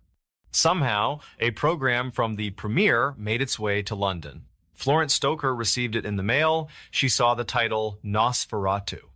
She saw the description of the plot. A young real estate agent travels to a castle in the Carpathian Mountains to meet a mysterious count, who then travels to the city, bringing a plague with him. It was Dracula. It was her husband's story, stolen, twisted, and paraded on screen without her permission. Florence Stoker was not a woman to be trifled with. She did not have the money of a big movie studio, but she had righteous fury. She joined an organization called the British Incorporated Society of Authors, and she launched a lawsuit against Prana Film that would become legendary. She did not just want money. She wanted the film destroyed. She wanted to erase it from the face of the earth. The lawsuit dragged on. Prana Film tried to defend themselves. They claimed it was an original work inspired by Dracula, but the similarities were too obvious to ignore. The legal battle was expensive, and Prana Film, despite the success of the premiere, was not actually making much money. They had spent so much on the lavish party and the marketing that they were bleeding cash. In the midst of the lawsuit, Prana Film declared bankruptcy. Albin Grau's dream of a studio dedicated to the occult crashed and burned after just one movie. But Florence Stoker was not satisfied with just bankrupting them. She wanted the head of the vampire. The court finally ruled in her favor. The judge agreed that Nosferatu was a blatant copyright infringement. The punishment handed down was absolute. The court ordered that every single copy of Nosferatu, including the original camera negatives and all distribution prints, be handed over to the authorities and burned. It was a death sentence for the movie. One by one, the reels of film were gathered. They were piled up and set on fire. The silver nitrate film stock used in those days was highly flammable. It burned with a fierce, hot flame. Albin Grau had to watch as his masterpiece, his ritual, turned into black smoke and ash. It seemed that Florence Stoker had won. The vampire was dead. The memory of Count Orlok was to be wiped from history. But here is where the story takes a turn into the truly mysterious. Just like in the movies, you have to make sure the monster is really dead. You have to drive the stake all the way through the heart. And in this case, they missed one. Before the court order could be fully carried out, one copy of the film had gone missing. It is unclear who took it or how it was smuggled out. Perhaps it was Albin Grau himself hiding a canister under his coat. Perhaps it was a projectionist who wanted a souvenir. Or perhaps, as some fans like to believe, the film itself had a will of its own. This single lone print was smuggled out of Germany. It crossed the ocean and ended up in the United States. In America, Dracula was already in the public domain due to a technical error in copyright registration, which meant the British court order held no power there. For years, this copy circulated underground. It was played in small art houses and private screenings. It was duplicated, bootlegged, and shared among collectors. The quality degraded with every copy.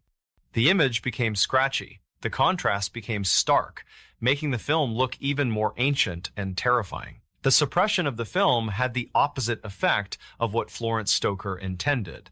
By trying to kill it, she made it forbidden fruit.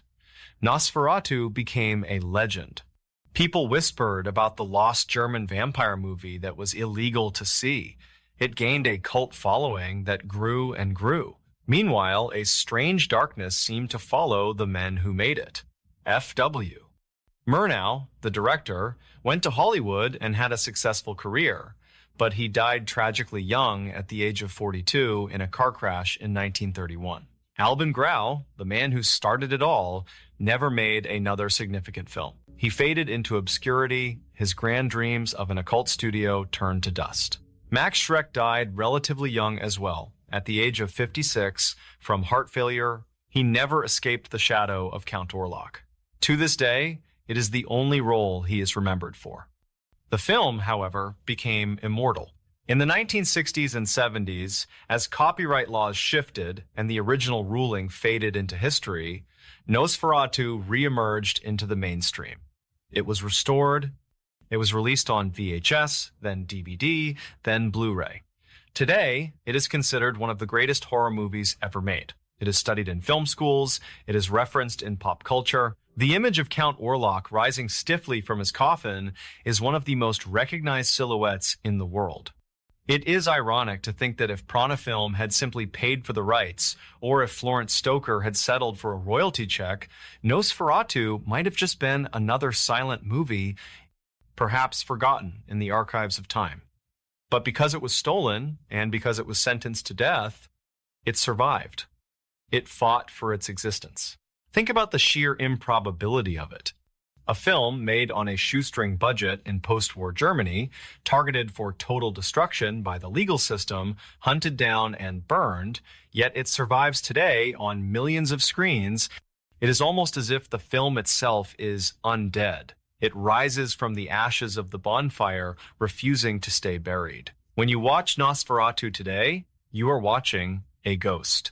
You are seeing the light captured more than 100 years ago, reflecting off the face of a man who might have been a little too convincing as a monster in a story that was stolen, produced by an occultist who wanted to scare the world.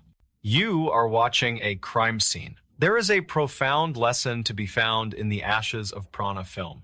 We live in a world that often encourages us to take shortcuts, to grab what we want, and to worry about the consequences later. Albin Grau wanted success. He wanted to leave a legacy, but he tried to build that legacy on a foundation of theft. He took what did not belong to him, believing his vision justified his actions. But true success, the kind that brings peace and lasting benefit, cannot be born from dishonesty. There is a concept that tells us that the way we acquire things matters just as much as the things themselves. If a house is built with stolen bricks, it will never provide a safe shelter. It may stand for a while, it may look impressive from the outside, but the rot is in the foundation. Prana Film went bankrupt, the creators faced ruin, their masterpiece brought them no wealth, only legal trouble and stress. Even though the art survived, the artists paid a heavy price.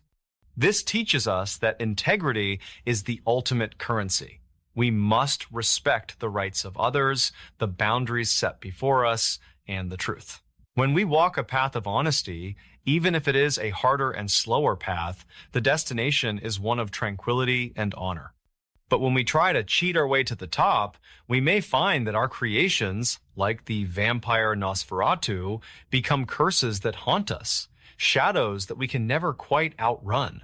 So the next time you see that pale, rat-like face of Count Orlok staring at you from a screen, remember the stolen story. the burning fires of the court order, and the chilling reality that some things, once awakened, can never be put back to sleep. Thanks for reading. On a remote, windswept hill on the outskirts of a bustling Brazilian city, a teenage boy chasing after his kite stumbled upon a scene that would become an enduring international mystery. Two men, dressed impeccably in suits and brand new raincoats, were found lying dead side by side. There were no signs of a struggle, no obvious cause of death. But covering their faces were two bizarre, terrifying masks, crudely fashioned from solid lead. The only clue was a cryptic notebook entry detailing a strange set of instructions involving mysterious capsules and a mask signal. For over 50 years, investigators, scientists, and conspiracy theorists have tried to answer the question, what really happened to the men in the lead masks? All right, that is the incredible and deeply strange mystery we are diving into today. And while you get settled in for this story, I'd love to know where you are watching or listening to this from right now. Let me know in the comments below. It's always fascinating to see where these stories end up. Our story truly begins on August 17th, 1966, in the small, unassuming city of Campos dos Goytacazes, Brazil. It was a place like any other, full of families, hardworking people, and the normal routines of everyday life. In this city lived two men, 3 2-year-old Manuel Pereira de Cruz and 3 4-year-old Miguel Jose Viana. By all accounts, these were very ordinary, respectable men.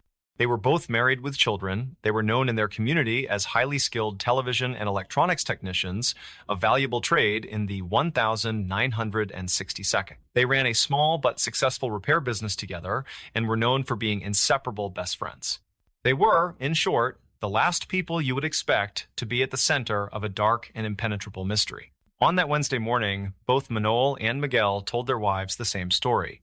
They said they needed to travel to the much larger city of São Paulo, which was a full day's journey away. The reason for the trip, they explained, was to buy some electronic parts for their business, and they were also planning to look at purchasing a used Volkswagen car. To fund this trip, they cashed a check for a significant amount of money, about 2,300,000 Brazilian cruzeiros, which at the time was equivalent to about $1,000 US dollar. In 1966 Brazil, this was a very large sum of cash to be carrying. With their story straight and the money in their pockets, the two men said goodbye to their families and headed to the bus station. They promised to be back by the end of the week. Their families had no reason to doubt them, but the story they told was a lie. They were not going to São Paulo. They were going somewhere else entirely, on a secret errand that would lead them to their deaths. The two friends boarded a bus, but not one headed for São Paulo. Instead, they took a 3-hour ride to the city of Niterói, which sits just across the bay from the famous Rio de Janeiro. They arrived at around 2:30 inches the afternoon. What their plan was, no one knew for sure, but their actions over the next few hours, pieced together from witness statements, only deepened the mystery.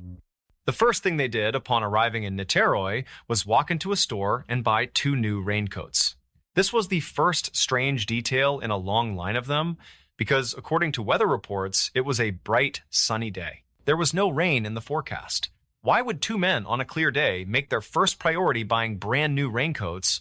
After purchasing the raincoats, Manuel and Miguel walked to a small local bar near the bus station. They ordered a bottle of mineral water, and it's here, at this bar, that we get the last confirmed sighting of the two men alive, thanks to the waitress who served them. She would later tell police that she remembered them clearly, mostly because of how one of them was behaving. She said Manuel, the younger of the two, seemed calm and collected, but Miguel, the older one, was the complete opposite. She said he was incredibly nervous and agitated. He kept looking at his watch over and over again, as if he was running late for the most important appointment of his life. At one point, Miguel even finished his drink and then looked at his watch and excused himself to the bathroom. The waitress thought his behavior was so odd that she made a mental note of it. After a short while, the two men paid for their water. And here, another strange detail emerges. The type of water bottle they bought was returnable. They could have gotten a small deposit back if they had brought the empty bottle back to the bar. The waitress even reminded them of this. But Miguel, in his nervous state, simply waved his hand dismissively and said they wouldn't be returning it. With their new raincoats and their bottle of water, Manuel Pereira de Cruz and Miguel Jose Viana left the bar and walked off into the city, heading in the direction of a remote, grassy hill on the outskirts of town, a place known to locals as Morro do Vintém, or Vintém Hill. For the next 3 days, no one heard from Manoel or Miguel. Their families back in Campos dos Goitacazes grew increasingly worried. The week was ending, and the men had not returned. They hadn't called. They had simply vanished. They reported them missing, but the police had little to go on. All they knew was that 2 men had supposedly gone to Sao Paulo to buy a car and had never arrived. The answer to where they were would come on the afternoon of Saturday, August 20th. On that day, an 8-year-old boy named Jorge da Costa Alves was flying a kite with his friends near the base of Vintém Hill. A sudden gust of wind caught his kite and sent it soaring up the hillside. Determined to retrieve it, Jorge began the long climb up the steep, overgrown terrain. As he got higher, he began to notice a strange, unpleasant smell in the air. He ignored it at first, focusing on finding his kite. But as he pushed through a section of thick undergrowth into a small, secluded clearing, he stopped dead in his tracks. The smell was much stronger here, and lying on the ground, just a few feet in front of him, were the bodies of 2 men. Terrified, Jorge ran down the hill as fast as he could and alerted the authorities. The police initially dismissed the call, thinking it was a prank. It took until the next day, August 21st, after Jorge had managed to convince a local newspaper reporter to go with him, that the police finally made their way up Vintém Hill. And what they found in that clearing has become the stuff of legend. The scene that greeted them was meticulous, bizarre, and deeply unsettling. The 2 bodies, later identified as Manoel and Miguel, were lying nearly side by side on a bed of flattened leaves. They were both dressed in suits and were wearing the brand new raincoats they had purchased in Niterói. There were no obvious signs of a struggle, no bullet wounds, no stab wounds, no blood. It almost looked as if they had simply laid down for a nap and never woken up. But as the officers got closer, the truly strange details began to emerge. Next to the bodies were 2 wet towels and an empty water bottle, the same one they had bought at the bar. But the most striking and inexplicable items were the ones covering their faces. Each man was wearing a crude, homemade mask made of lead. They weren't elaborate masks, they were simple, thick sheets of lead cut into the shape of sunglasses or welder's goggles with a simple strap to hold them in place. They had no eye holes. They were designed to completely block out all light. And then the police found the most crucial piece of evidence. Tucked away in a pocket was a small notebook. Inside, among some technical electronic diagrams, was a cryptic, handwritten note. It was a set of instructions, a schedule of sorts. The note read, 1630, be at the specified location. 1830, ingest capsules. After effect, protect metals, await mask signal. Suddenly, the case exploded with possibilities. This wasn't a simple death. This was something else entirely. It felt ritualistic. It felt planned. The police were now faced with a series of baffling questions. What were these lead masks for? What were the capsules the note mentioned? What did protect metals mean? And what, or who, was the mask signal they were waiting for? The investigation began, but it was immediately plagued with problems. Because of the initial delay in responding to the discovery, the bodies of Manoel and Miguel had been left decomposing on the hillside for several days in the humid Brazilian climate. When they were finally taken to the morgue for an autopsy, the situation became even worse. The local morgue's refrigeration units were broken. By the time a proper toxicological analysis could be attempted, the men's internal organs were too decomposed to yield any reliable results. The one piece of evidence that could have definitively told them what was in those capsules, the one thing that could have solved the cause of death, was lost forever. The official autopsy report was inconclusive. It could not determine how Manoel and Miguel had died. Without a cause of death, the police were left to analyze the strange scene on the hill. The note was their only real lead. 1630, be at the specified location. This was clearly a rendezvous. Miguel's nervousness and constant watch-checking at the bar suddenly made perfect sense.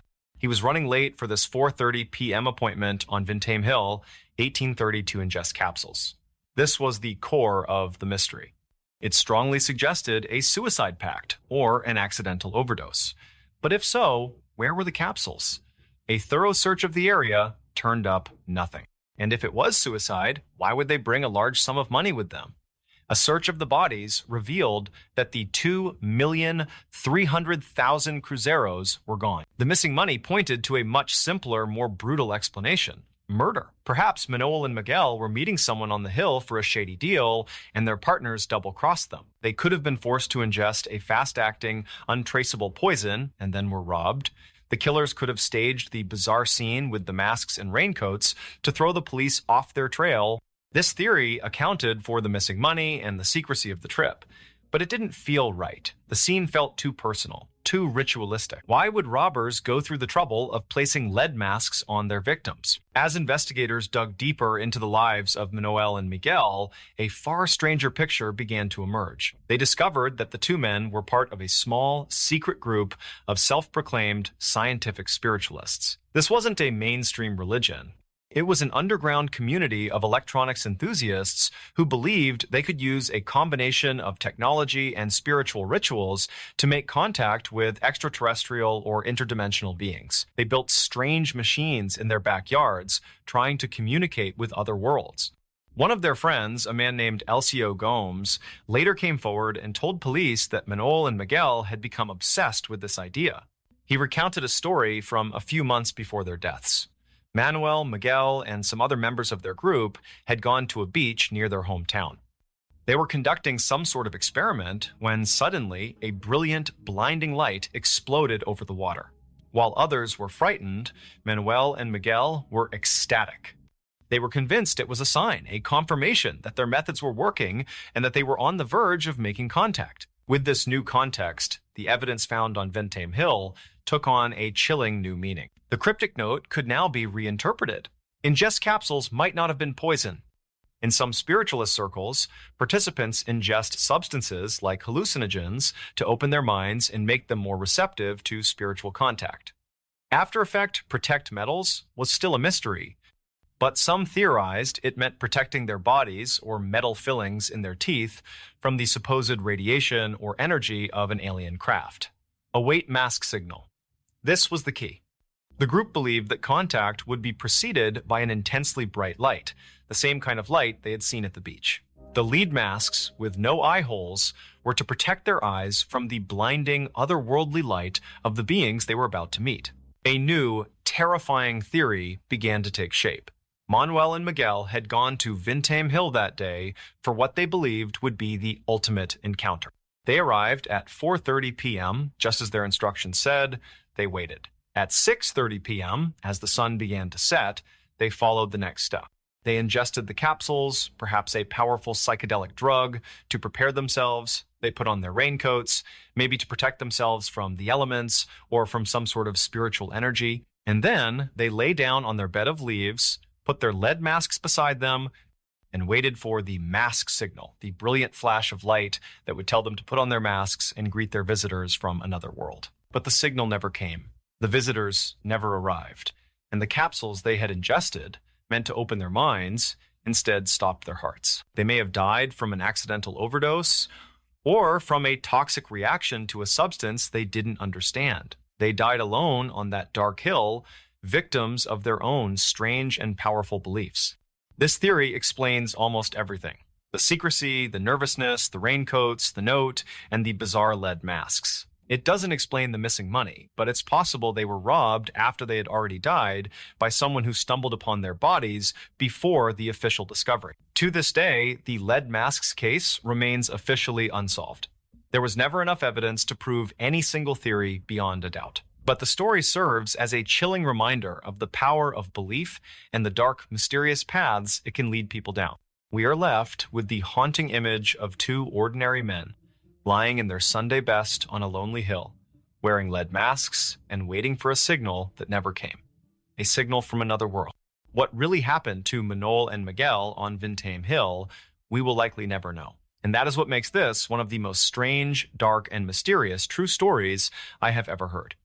Late one night in the winter of 1933, a young nobleman named Anton Holberg poured another round of drinks for all of his buddies who were sitting inside of one of Anton's many sitting rooms inside of his huge castle that he owned in southern Poland. And after pouring these drinks, Anton kind of clumsily began walking his way over to the table where his buddies were. And because Anton was pretty drunk, because he and his friends had been drinking for hours and playing cards and partying, Anton stumbled at some point and basically spilled half of the drinks onto the carpet. But because he was so drunk, he just thought it was really funny. And so did his friends. They were all roaring with laughter as he's on the carpet, picking up all these basically empty glasses. But then instead of going back and re-pouring the drinks, Anton, sort of as a joke, walked over to the table, sat down, and handed out these basically empty cups to his friends. And everybody thought it was so funny.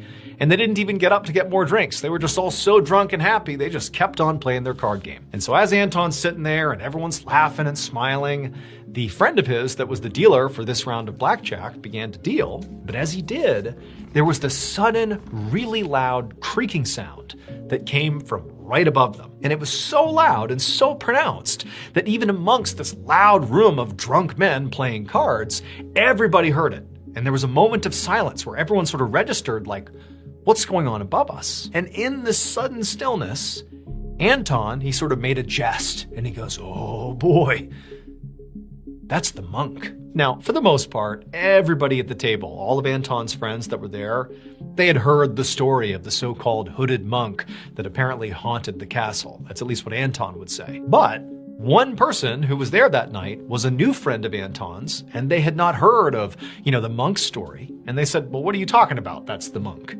And immediately everyone's like, oh, geez, here we go. Because Anton, he looked over at the friends and he was like, oh, you haven't heard the story of the hooded monk? Let me tell you. And then Anton basically told this friend, as the rest of the friends are all like, give me a break. This is just crap. This is not real.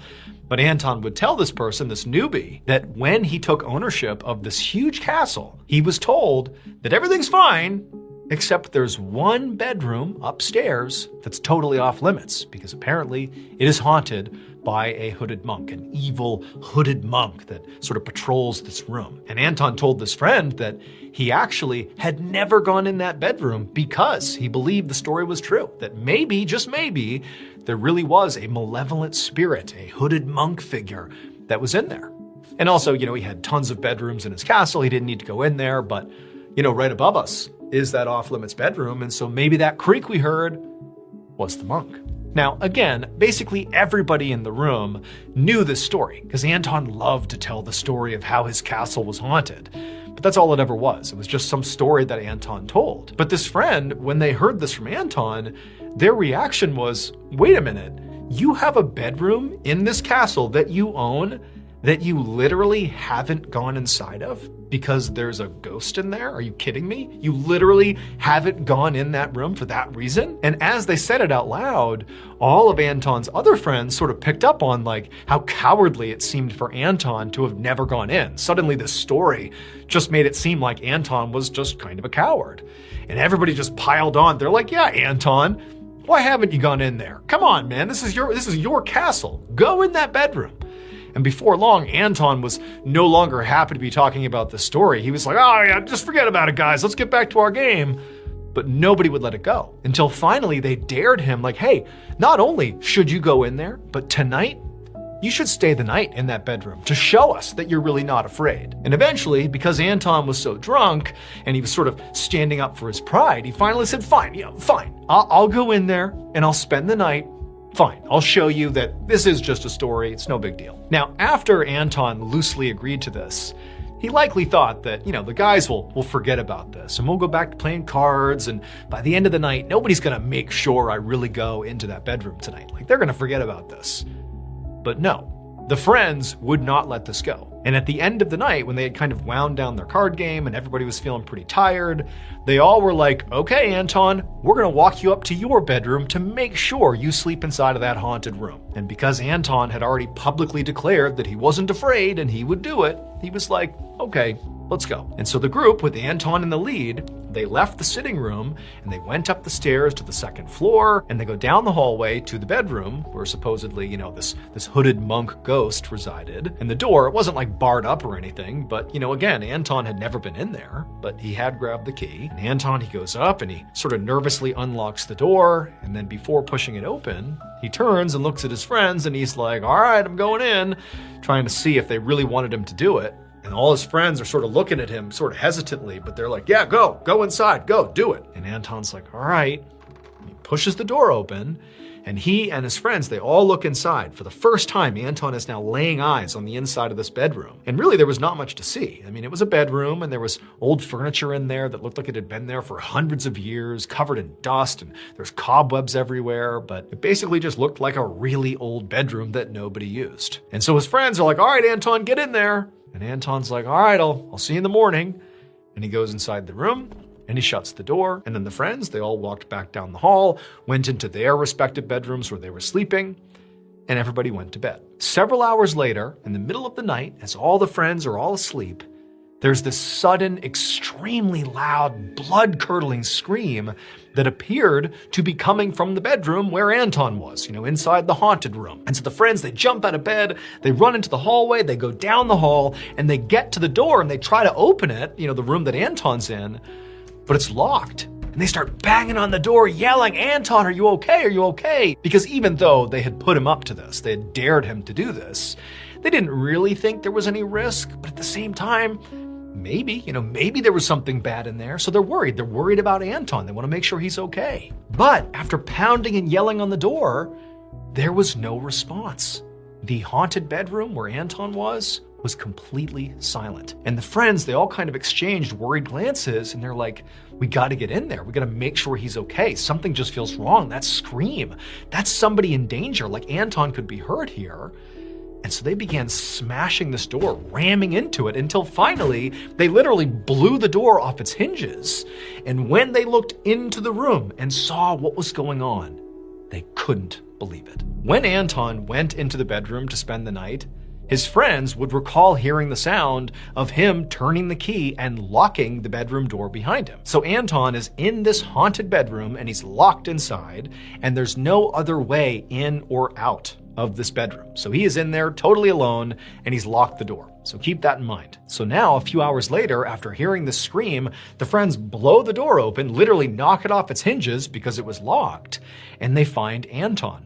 And he's dead. And he's laying on the bed on his back, and the only sign of something that happened to him is there's this red mark around his neck, like a ligature mark, a thin red ligature mark around his neck.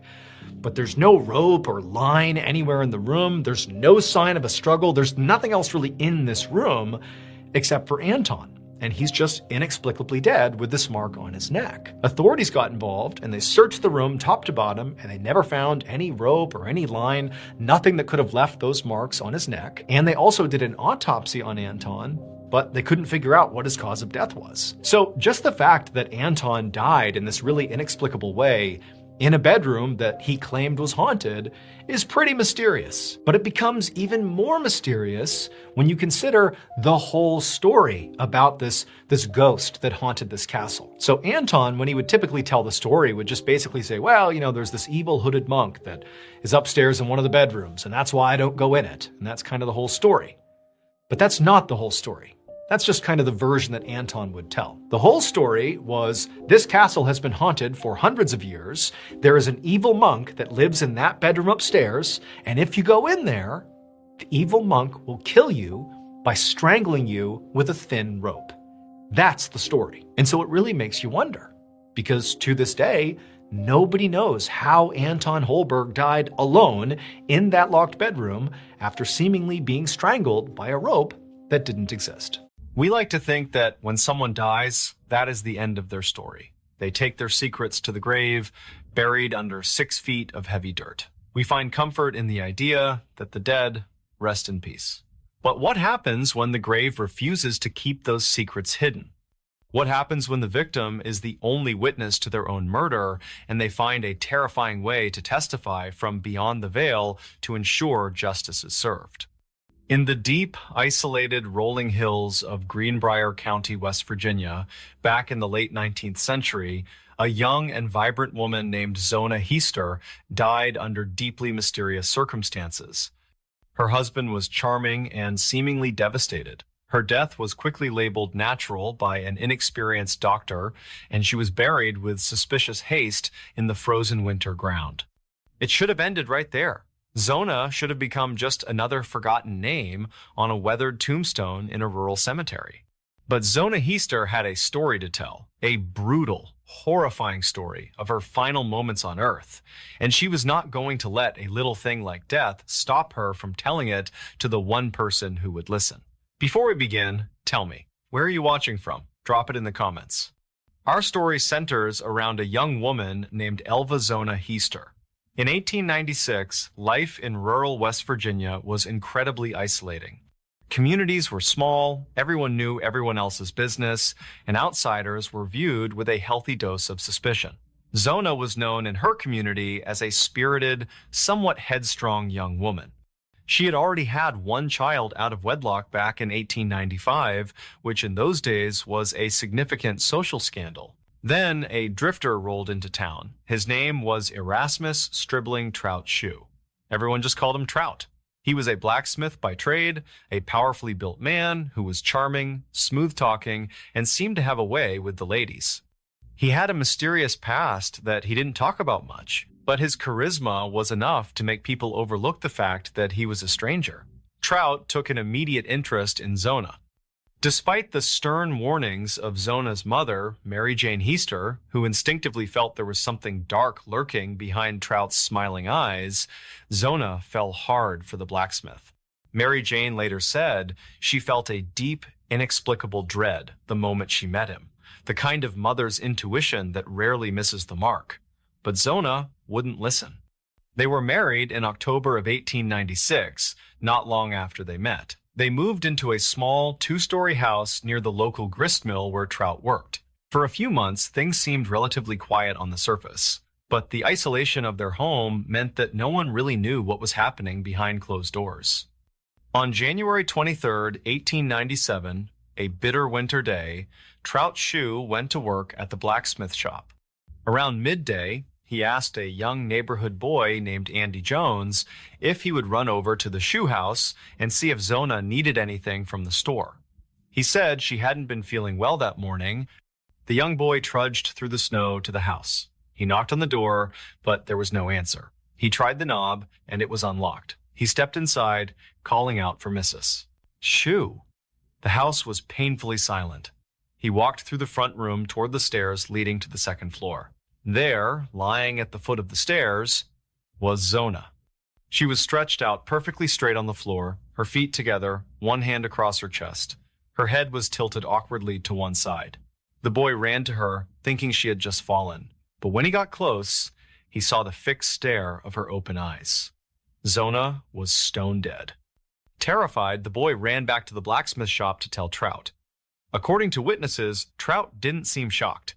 He seemed instantly hysterical. He ran back to the house, but before the local doctor and coroner, Dr. George Knapp, could arrive, Trout did something very strange. Trout carried Zona's body upstairs to their bedroom.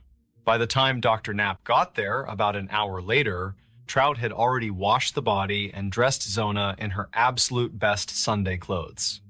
She was wearing a high-necked dress with a stiff collar, and over that, Trout had wrapped a large scarf around her neck and tied it in a big bow under her chin. Dr. Knapp was a relatively new doctor, and he was intimidated by the large, grieving husband. Trout was cradling Zona's head, crying loudly. Every time Dr.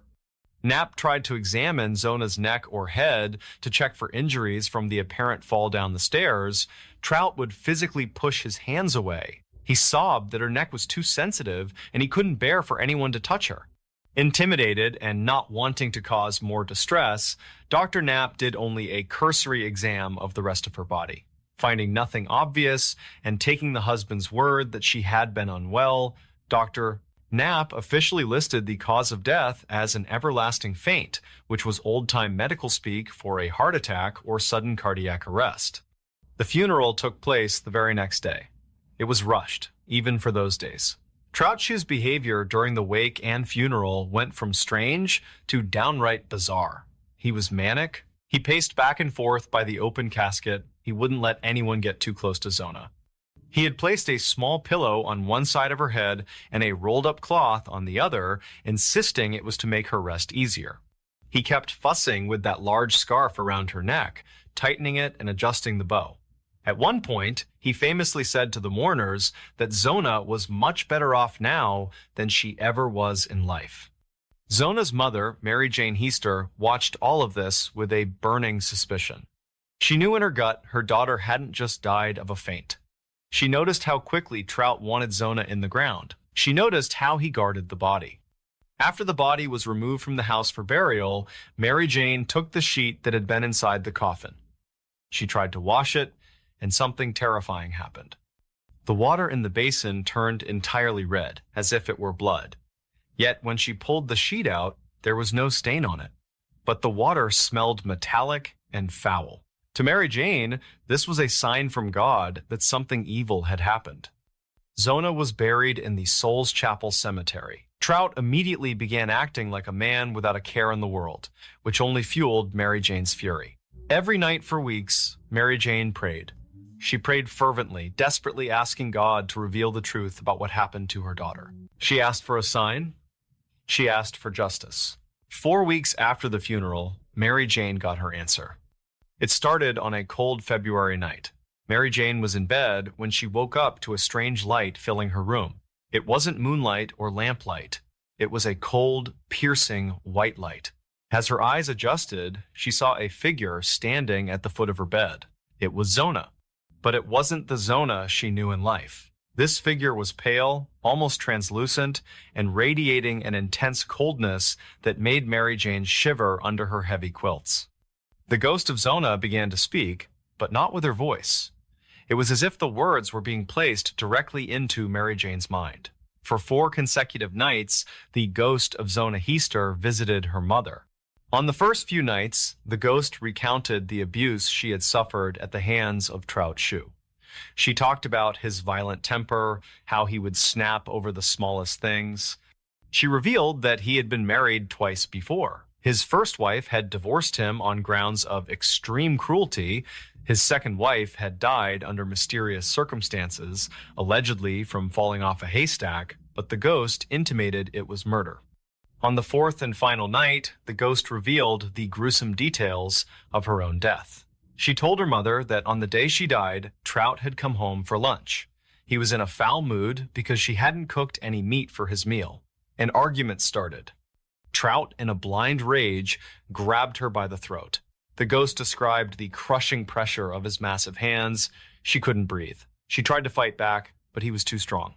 And then, with a violent, wrenching motion, he snapped her neck. To prove the truth of her words, the ghost of Zona did something that seared itself into Mary Jane's memory forever. The ghost stood at the foot of the bed and slowly, horrifyingly, turned her head completely around until it was facing backward between her shoulder blades, showing her mother exactly how broken her neck was. Then, the spirit vanished, leaving Mary Jane alone in the freezing darkness, armed with a terrifying truth. Mary Jane knew nobody would believe her.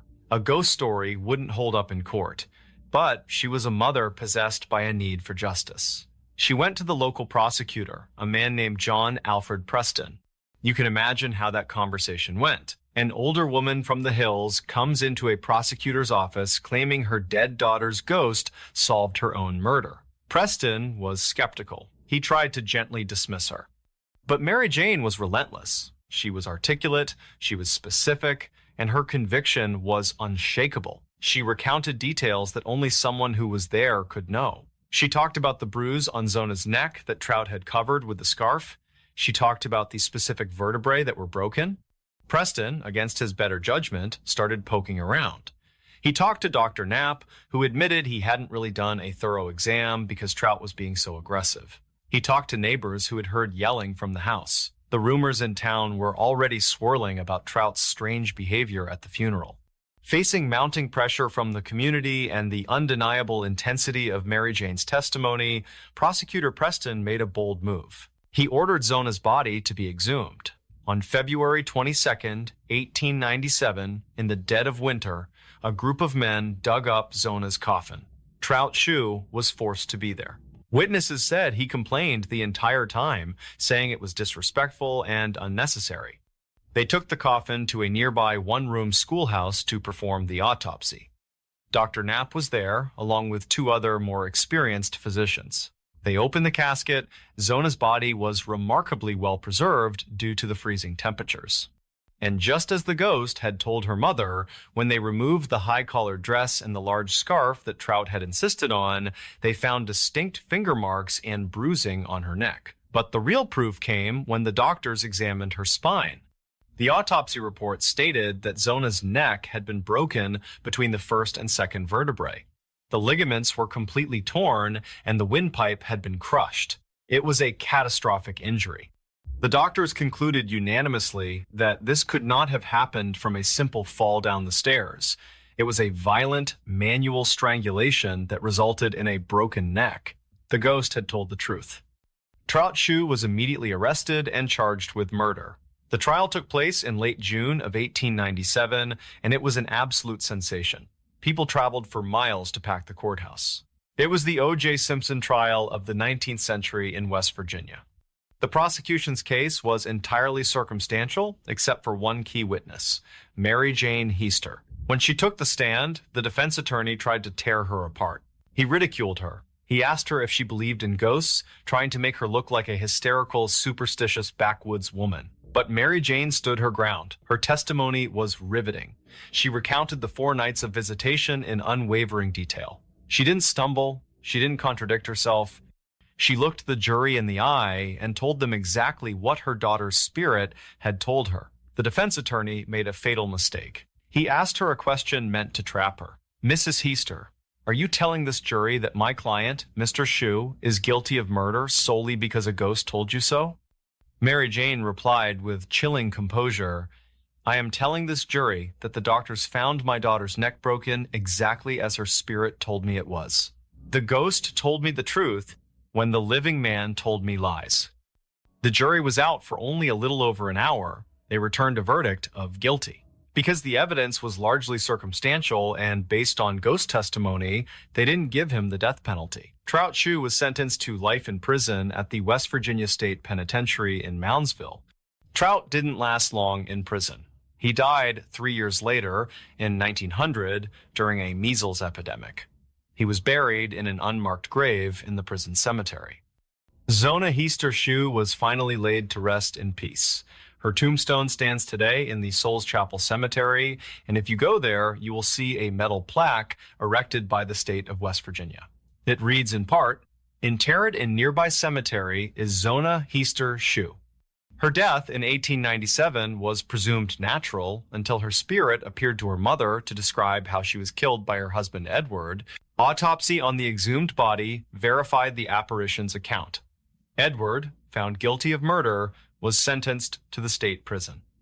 It remains the only known case in American legal history where the testimony of a ghost was admitted as evidence in a murder trial and helped secure a conviction.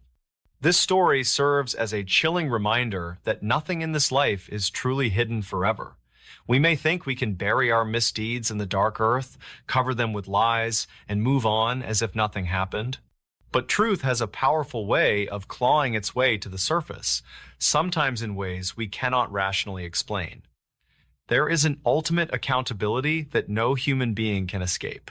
If justice is not served by the living, sometimes the universe ensures it is served by other means. The truth will always find a light to shine through the deepest darkness.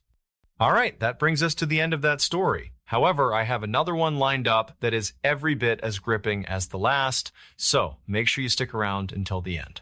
There is a profound comfort in routine, in the familiar patterns that shape our lives. We walk the same streets, drive the same roads, and find solace in the predictable turning of the world. The ground beneath our feet feels solid and reliable. But the most terrifying moments in life are not when we are faced with a new and obvious danger. They are the moments when that familiar, solid ground beneath our feet suddenly shifts, when the map of our own backyard transforms into an alien landscape, and the rules we thought we understood cease to apply. It's the realization that the world you know so well might just be a thin veneer stretched over something else entirely. Before we begin, tell me where you're listening from and what time is it there. It's a powerful thought, all of us connected for a moment, sharing a story from our own quiet corners of the world. Drop it in the comments. Daniel was a man who lived and breathed routine. He was a creature of meticulous habit. His alarm went off at 5:30 a.m. every single day. He drank the same black coffee from the same mug. He performed the same 14 stretches in the same order. And at 6:15 a.m., he would begin his run. For Daniel, running wasn't just exercise. It was a form of meditation, a way of ordering the world. His sanctuary was the Northridge Forest Preserve, a sprawling tract of local woodland that he knew better than the layout of his own house. He had run its trails hundreds, if not thousands of times. He knew the gnarled roots that could trip you up after a rain, the exact spot on Miller's Creek where the trail tended to wash out in the spring, and the name he'd privately given to every significant rock formation. He tracked every run on a state-of-the-art GPS watch, and he could tell you his exact split times for any given segment of his favorite 10-mile loop. The forest was his church, and he knew its scripture by heart. On a perfect, crisp morning in late October, he began that same 10-mile loop. The air was cold enough to sting his lungs, and the autumn leaves formed a brilliant, crunchy carpet of gold and crimson on the trail. Everything was exactly as it should be. The first 3 miles were effortless. He passed the old, crumbling stone wall that marked the halfway point of the southern trail, his feet finding their familiar rhythm. He crossed the wooden bridge over Miller's Creek, the sound of the water a familiar, comforting rush. He was in his zone, lost in the steady cadence of his own breathing in the familiar, beautiful scenery. It was around mile 5, deep in the heart of the preserve, that he first felt a subtle, almost imperceptible sense of dissonance. The trail, which should have been a wide, gentle curve to the left, seemed to tighten, bending more sharply to the right. The familiar canopy of broad-leafed oaks and maples seemed to have been replaced by tall, dense pines that blocked out much of the morning Sunday. He slowed his pace, confused. That's odd, he thought. Did the Park Service reroute the trail over the summer? I didn't see any signs. He was more annoyed than concerned. He trusted his internal compass and his years of experience, and he figured this new path would eventually reconnect with the main loop further ahead. He kept running, but the path only grew stranger. It narrowed from a well-trodden trail to a thin, overgrown deer track. The familiar, distant sounds of morning traffic on the highway completely faded away, replaced by a deep, heavy, and unnatural silence. The birds had stopped singing. The quality of the light filtering through the trees had changed, becoming a dim, green-tinged twilight, even though it was the middle of the morning.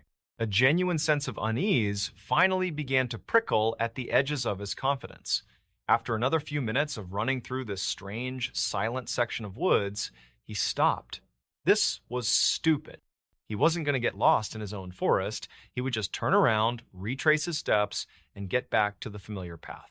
He turned around, and the path was gone. It's a simple statement, but the reality of it was so profoundly wrong that Daniel's mind struggled to comprehend what his eyes were seeing. Where the well-trodden dirt path he had just run down should have been, there was now an impenetrable, ancient-looking wall of gnarled, moss-covered trees and a thick, thorny undergrowth that looked like it hadn't been disturbed in a century. It wasn't just that the path was overgrown. It was that there was no sign a path had ever been there at all. It had vanished completely. His first reaction was utter disbelief. He thought he must have been disoriented, that he'd turned the wrong way. But there was no wrong way to turn. He was on a path. It should have been behind him. He looked at his GPS watch, his last bastion of logic and technology. The screen, which should have shown his location on a detailed map, was a mess of flickering, static-filled lines. In the top corner, where the satellite signal bars should have been, it simply read, "No signal." That had never, ever happened in this part of the forest. He was now officially, inexplicably, and impossibly lost in a place he knew better than his own skin. A cold, creeping panic began to set in. He shouted, "Hello? Is anyone there?"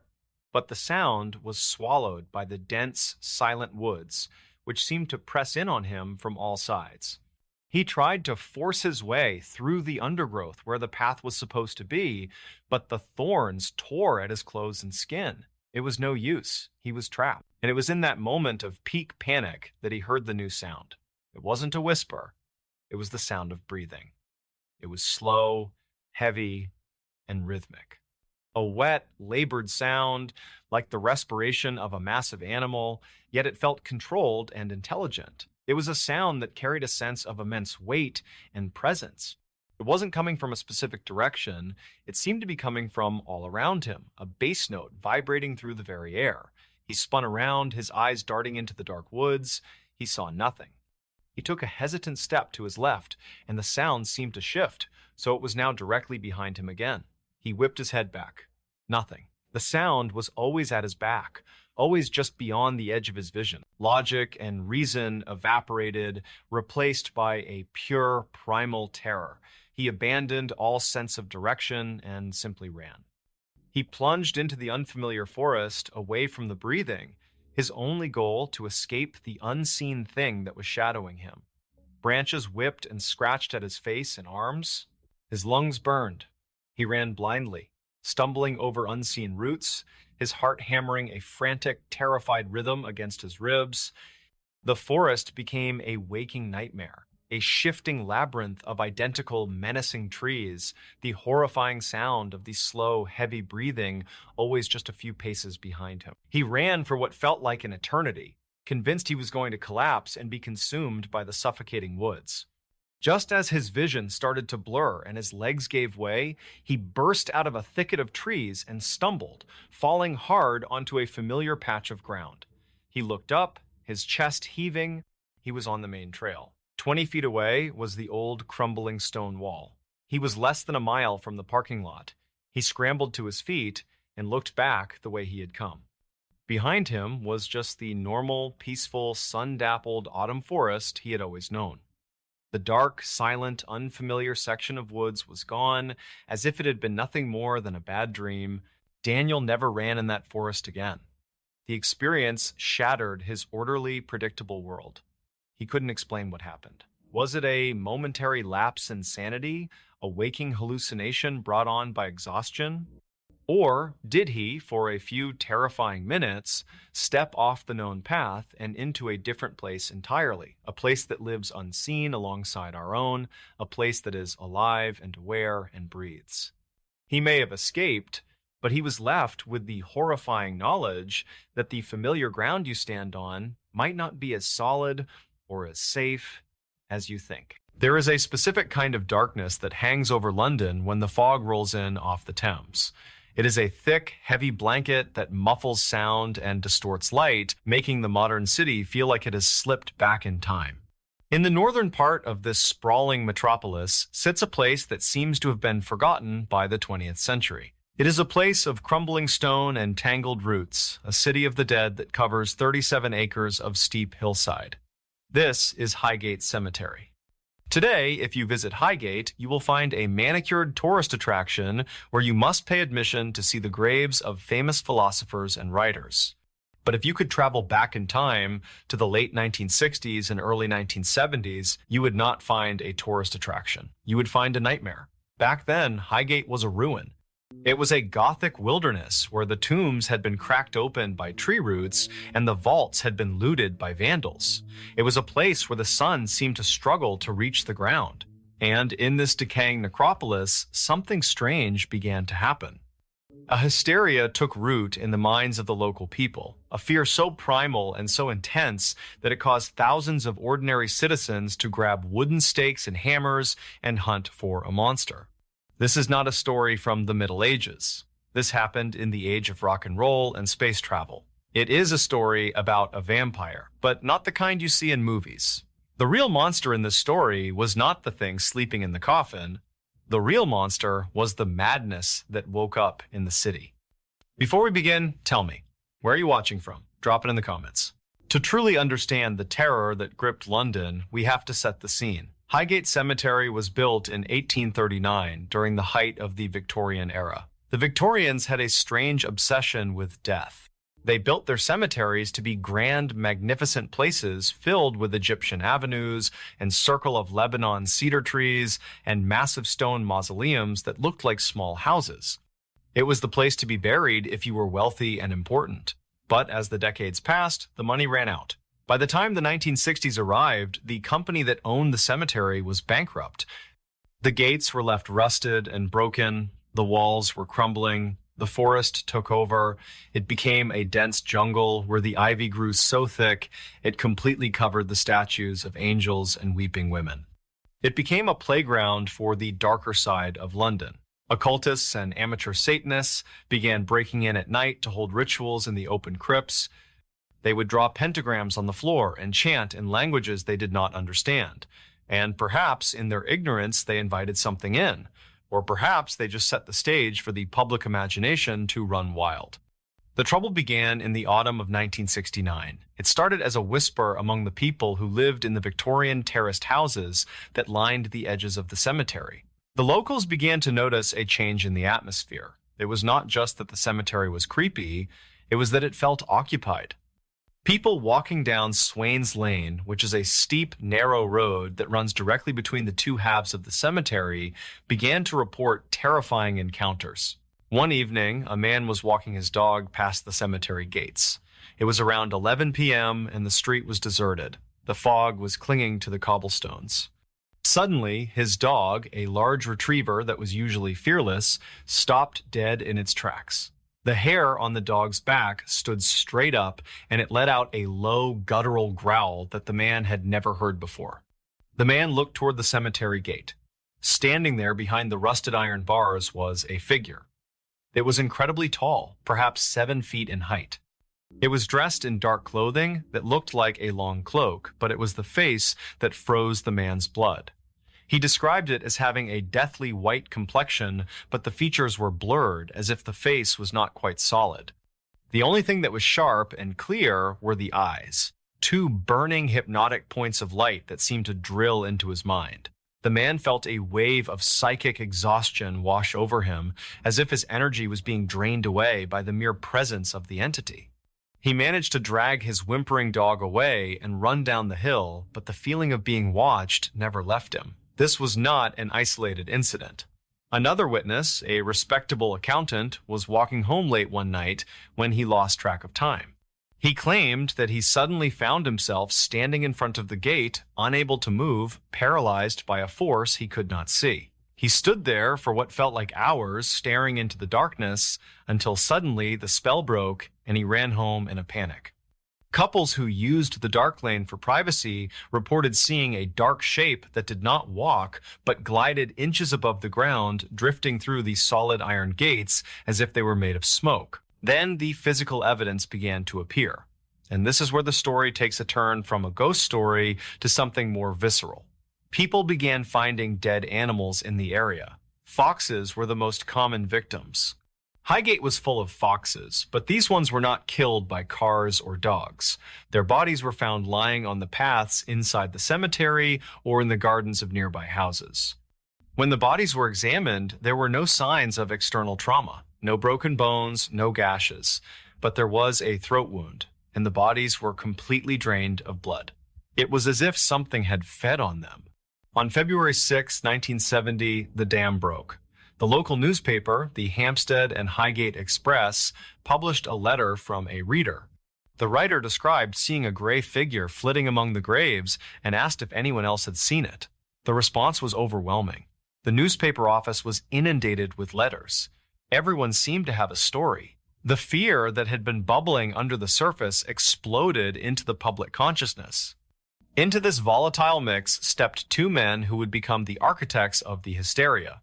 Their names were David Farrant and Sean Manchester. If you were writing a movie, you could not invent 2 more perfect rivals.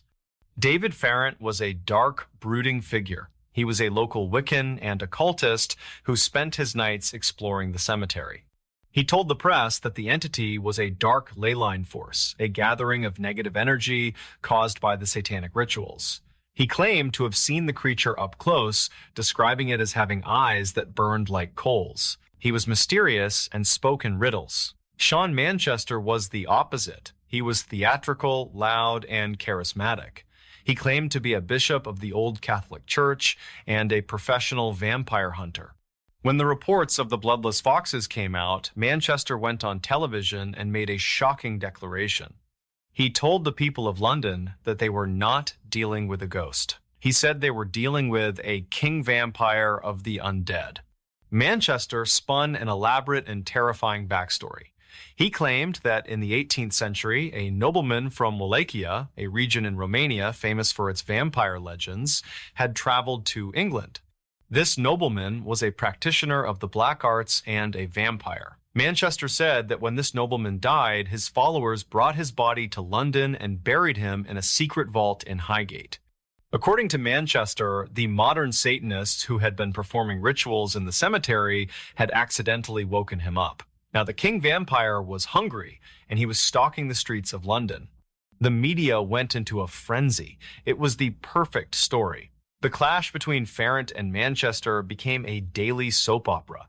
They insulted each other in the press. They challenged each other to magical duels. They whipped the public into a state of absolute terror. You have to remember that in 1970, the internet did not exist. People got their news from the papers and the TV, and the papers were telling them that a monster was real. The tension built and built until Friday, March 13, 1970.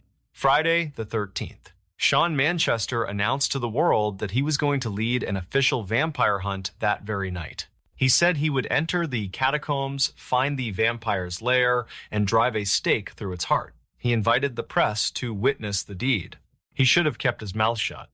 As the sun set over London on that Friday night, the atmosphere in Highgate was electric. It started with a few curious onlookers gathering near the main gates on Swains Lane. Then came the amateur ghost hunters. Then came the thrill seekers. And finally came the mob. By 10:30 p.m., the scene was apocalyptic.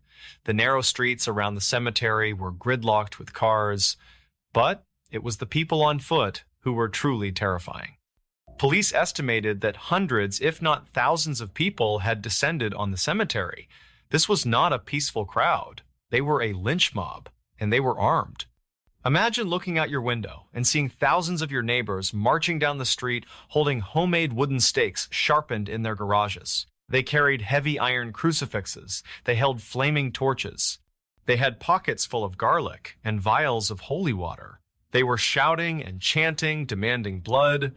The police were hopelessly outnumbered. A small detachment of officers tried to hold the line at the main gate, but the pressure of the crowd was too great. With a deafening roar, the mob surged forward. They climbed over the high brick walls. They smashed the locks on the gates. They poured into the cemetery like a flood. Inside the cemetery, it was absolute pandemonium. The darkness was pierced by hundreds of flashlight beams darting in every direction. People were running wild over the graves. They were kicking down the doors of the family vaults. They were smashing the marble angels. They were screaming that they had seen the vampire. Every shadow was a monster. Every rustle of leaves was an attack. Sean Manchester and his group managed to fight their way through the crowd to the terrace catacombs, a row of imposing stone tombs. Manchester claimed that he broke into a specific vault that he believed belonged to the vampire. He said the lid of the coffin had been moved. He prepared to perform an exorcism, but the vampire was gone. Meanwhile, the police were fighting a losing battle to clear the grounds. It took them hours to restore order. They arrested people for carrying offensive weapons. They found people hiding in the bushes, waiting to ambush the undead. By the time the sun came up, the cemetery was a wreck. Graves had been trampled and desecrated. But the horror did not end that night. In fact, the mob violence of March 13 was just the beginning of a much darker chapter. The hunt had normalized the idea of breaking into the cemetery. It had planted a seed in the minds of the disturbed that the bodies in Highgate were not human remains, but monsters that needed to be destroyed. In the months and years that followed, a wave of gruesome desecration swept through the cemetery. This is the part of the story that is hard to stomach because it shows what happens when superstition replaces humanity. In August of 1970, the police were called to the cemetery again.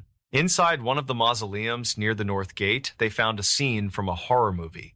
A woman's body had been dragged out of her coffin. Her head had been severed from her body. The perpetrators had tried to burn the remains. It was a senseless, brutal act of violence against the defenseless dead. Then came the incident of the Iron Vampire. A vault was found broken open.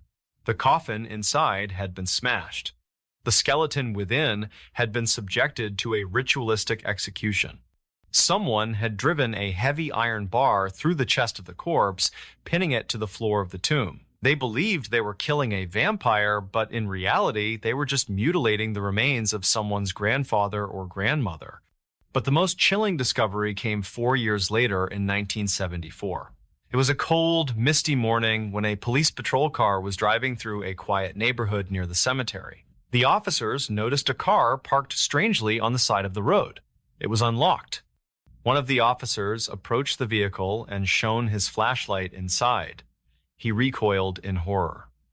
Sitting in the driver's seat was a corpse. It was not a fresh body. It was a cadaver that had been dug up from the cemetery. The skin was gray and leathery.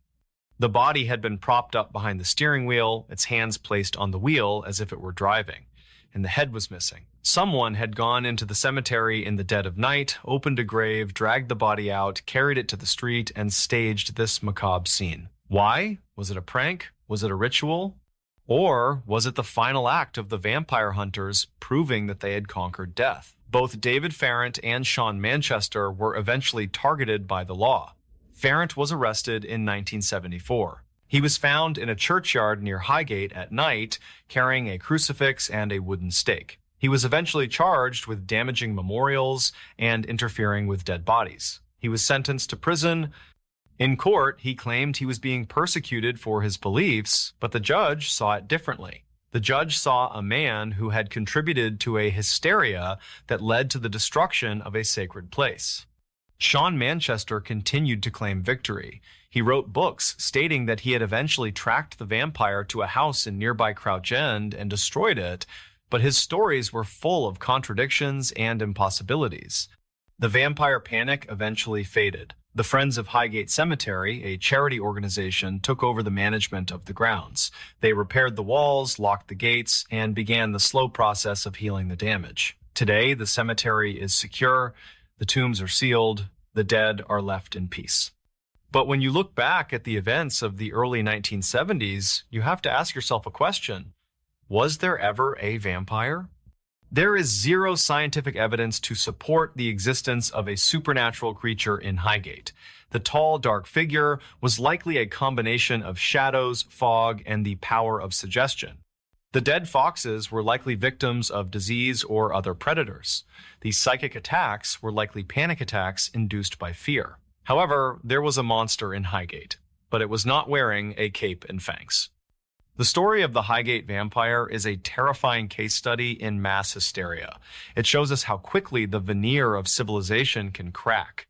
We like to believe that we are rational beings living in a scientific age. We think we are immune to the superstitions of the past. But all it took was a couple of rumors in a newspaper and a charismatic storyteller to turn modern Londoners into a medieval mob.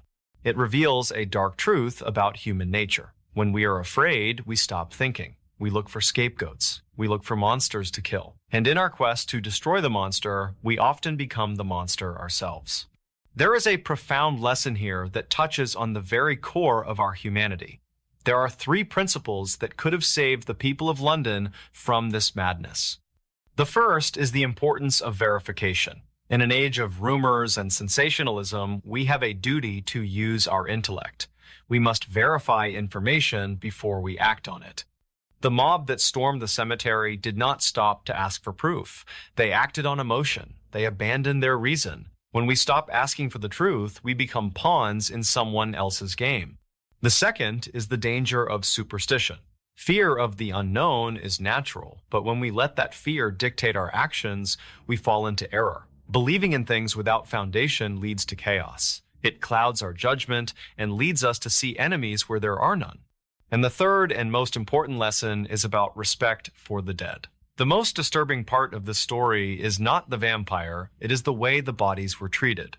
There is a universal value that states the dignity of the dead is equal to the dignity of the living. A grave is a sanctuary. It is the final resting place of a soul that has completed its trial on this earth. To break open a tomb to handle a corpse with violence and to mock the dead is a transgression of the highest order. The people who dragged those bodies out of their coffins thought they were heroes fighting evil, but they were actually committing a supreme act of disrespect.